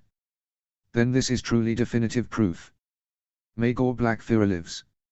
He lives in Lies, and as a guest of the Triarchy. He will have the support of not only one of the most powerful nations in Essos, but also every sellsword army of Essos, if Daltala was wise. As well as the free cities now allied with the resurrected Triarchy." Lucerys thought fearfully as the king bid the Grand Maester read the letter aloud. "Rhaegar Targaryen, I must say how impressed I am of your reign. Not even 5 years as king, and already, you are groveling before your subjects in the far north, whom have been kind enough to sell to us the resources we need to crush your reign, once and for all. House Targaryen is ruled by usurpers and cowards who have murdered the true heirs of the Iron Throne. But I will end such arrogant cowardice and treachery. I lead the Golden Company and 20,000 sellsword armies from across Essos. And I have the Triarchy, Pentos, Norphos, Volantis and Qohor ready to help me claim what is rightfully mine. And you cannot stop me. For if Eddard Stark was but one who laughs and mocks the Red Dragon, who else in your kingdoms also laughs? Maegor of House Blackfyr, second of my name, King of the Andals, the Rohirrim and the First Men, Lord of the Seven Kingdoms and Protector of the Realm. Gods, help the Seven Kingdoms. We have never had such an enormous war embroiling all the kingdoms ever since the very first Blackfyr rebellion, or Daeron's invasion of Dorne. Or even the Dance of the Dragons. Many thousands of lives will be lost when their ships and armies reach our fair shores. And we seem powerless to stop them." The king gulped as he heard all the letter's contents. Pycelle passed the letter to the king, to read it for himself. Lucerys looked around the small council. All nervously turned to the king for leadership. Lucerys glanced up at Rulla and then at Queen Elia. "How many men can Blackfyr gather, as well as the Triarchy and its allies amongst the free cities?" asked Rulla. "At present, my queen, from the last songs my birds brought me, they have a total of 350 warships of the Triarchy, Pentos and Volantis. As well as sails from across the free cities," said Varys. "And what of armies?" asked Miles Mouton. "The Triarchy can gather over 150,000 fighting men. Though they could gather many more if they continue to cajole and conscript as they have been doing in moons and years past," Sir Miles said. Varys. "And their allies in the free cities?" asked the Hand of the King. "I would estimate it to be 100,000, Lord Hand. Especially with Volantis armies hardened after fighting several battles against Dothraki hordes in recent years. Only with the combined might of the Seven Kingdoms can we hope to defeat the Blackfyres and the Triarchy. Blackfyr is just a mummer's puppet, held aloft by the strings of Valerys Daltala. Though, what can we do to cut the strings? And how can we defend, when we do not know where they will invade or when?" Notes. The Golden Company follow a Blackfyr once again. Ned and Ashura agree to fight, not for Rhaegar, but for Elia and her children. And all pretense is gone, as war is now declared. Chapter 110, The News is Spread. Summary. All kingdoms of Westeros prepare for war upon hearing of the Blackfyres. Notes. See the end of the chapter for notes. Chapter text. Robert the 15th. Robert sat in his solar with Lionel and with Gendry, lying in his cot, looking up at Lionel and Robert as they cooed and held up little wooden toys of stags for him to play with. Robert beamed at his adorable son as he lifted his stag toy around and made it ride like a horse. "A fine boy. He'll be a great warrior one day," said Robert. "Just like his father," Lionel said proudly before kissing his cheek. Robert flushed at the compliment before there was a knock on the door. "Enter." It was Great-Uncle Harbert, Renly and Maester Join. Join had come as Cressen's replacement, who had gone with Stannis to Thunder Bay after its completion, and he was appointed lord of the first and only city in the Stormlands, and was wed to Lioness Hightower. They had also been given the name of House Durathian and the sigil of a red deer. "I heard that there was news from Stannis," asked Renly. "Yes, little brother. Stannis and Lioness are expecting a child together. You will be an uncle again soon," Robert replied with a smile. Renly sweetly smiled before Robert looked up at Uncle Harbert. "What of the other news?" he asked. Robert didn't need to ask what he was referring to. Before Stannis had left Storm's End for Thunder Bay, they received the letter from King's Landing, telling them that there was a strong possibility of war, and that the first Magister and Triarch of the Triarchy was host to the last of the Black Fires, and were gathering armies and fleets to invade. They sent a letter to the king, all but to tell him that he will invade soon, Robert replied. Uncle Harbert inhaled and exhaled gently at hearing the news. "When will you write to the bannerman?" asked Uncle Harbert. "Soon," said Lionel. Uncle Harbert nodded anxiously before he nodded to Maester Join. "What of Stannis?" asked Uncle Harbert before Renly left with Maester Join for his lessons. "He hasn't sent anything new or of note. Only that all is well in Thunder Bay and that the stone walls of the castle are complete and they are now building stone walls for the rest of the city," said Lionel. "All of which is good news. More subjects for the Stormlands.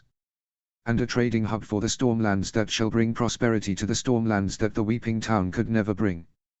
Though Stannis is no merchant, his Hightower wife can bring connections from Old Town to help in that regard." "How many men can the Stormlands muster for this war?" asked Uncle Harbert. Lionel turned to Robert. "At present, 35,000 men. And we have a fleet of 35 warships," said Robert. "A small fleet," Uncle Harbert pointed out. "Those are just the warships. We have larger ships outfitted for transporting men rather than fighting warships. There are 50 of such ships," Robert pointed out. "If what King's Landing says is true, then we may need to build as many ships as we possibly can before war can be declared and begin in earnest. Thanks to Ned's help, we will have enough ships to transport a fully assembled army to the Crown Lands within a moon, perhaps two. Gods, the fucking Black Fires just don't know when to die or to give up, do they? Whatever army the Stormlands can muster, it won't be easy. The Triarchy's armies will number 5 times more. And that's not including what sellsword armies answer to Maegor Blackfyre or the allies that Valerys Daltala has made amongst the free cities over the years," Lionel wisely pointed out.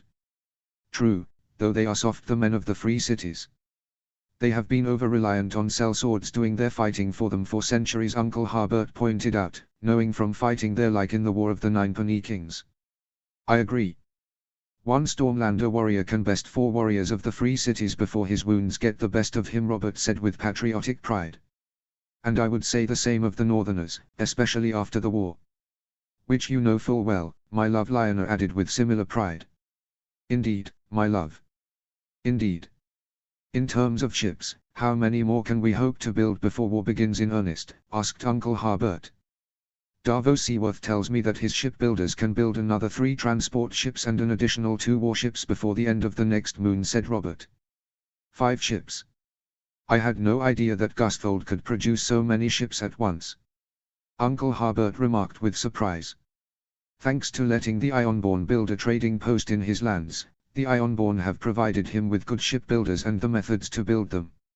And the wealth provided to him from the trading post has given him the coin to do so, as well as many settling on his lands for work and for making good coin," Lionel explained. "Davos, sadly, will be seen as a usurping house, no different than the Freys. But from what I have seen of him and his sons, they are far better men than the Freys can ever aspire to be.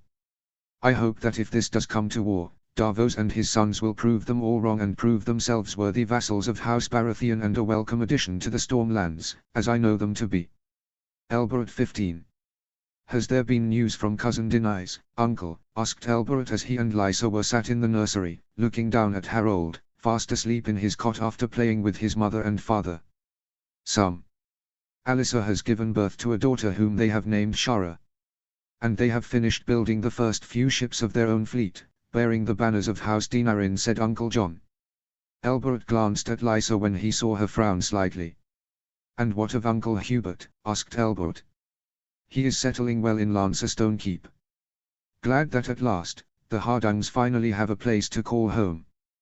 They too have a small fleet of warships, merchant ships and transport ships. All of which strengthens House Arryn and the Vale, said Uncle John as they left the nursery. And has there been any further news from King's Landing, Lord Arryn? Of the Black Fires and the Triarchy? Asked Lysa. Elbereth frowned at the mention of both.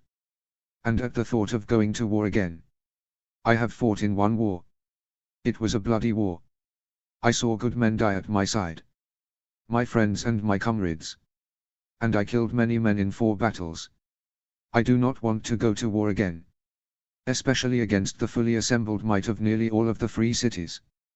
Principally against the Triarchy, who have spent years in building up an enormous fleet and a large army, all to equate against the armies and fleets of Westeros. There has not, no. But that doesn't mean that we shouldn't be ready for such news to come. I made that mistake once when we received many warnings before the War of the Ninepenny Kings. But I did not think that Maelys Blackfyre would be so stupid as to do it. And then he invaded the Stepstones.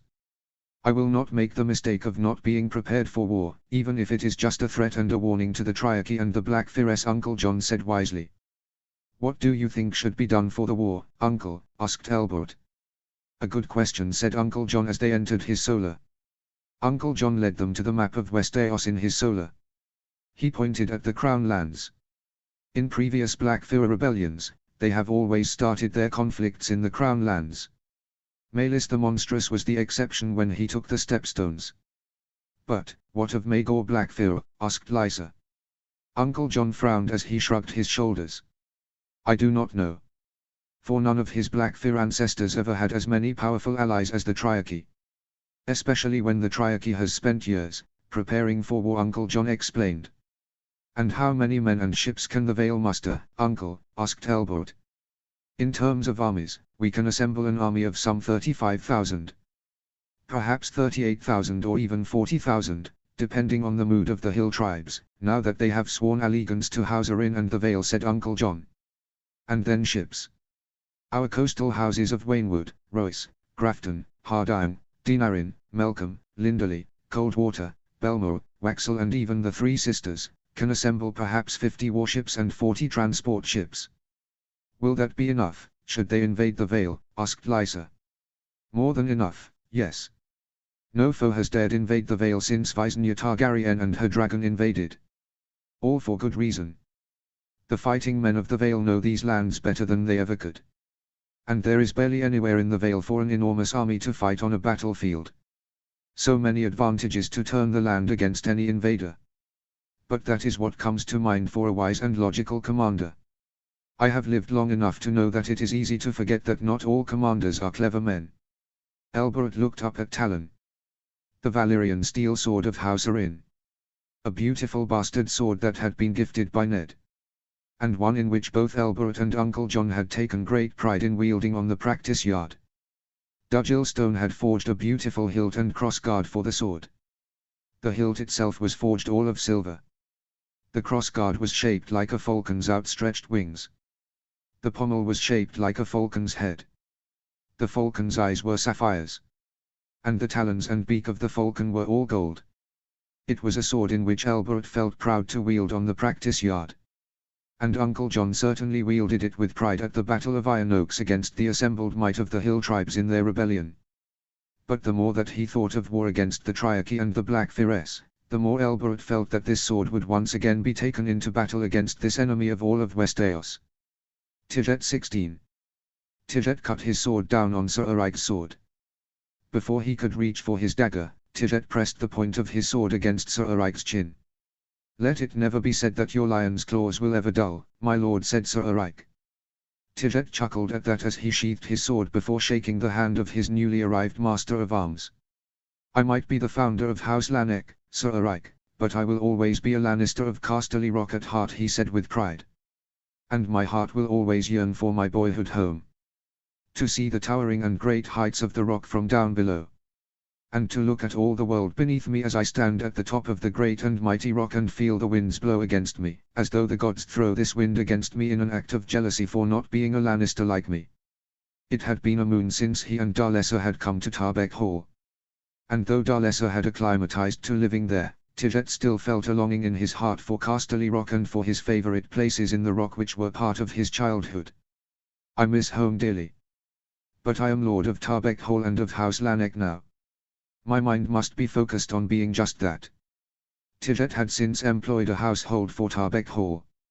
Leo Tyrell had come from Old Town as maester of his household. Sir Eric Myatt, the third son of Lord Gerald Myatt, was master at arms. Sir Gawain Hawthorne, the fifth son of Sir Norwin Hawthorne, was castellan. And Alan Yu, uncle to Sir Manfred Yu, was steward of Tarbeck Hall. 3 villages had since been established in the lands of Tarbeck Hall. Both Tidjet and Darlessa had taken the time to tour the lands and see their people. Tidjet wanted his people to be well provided for.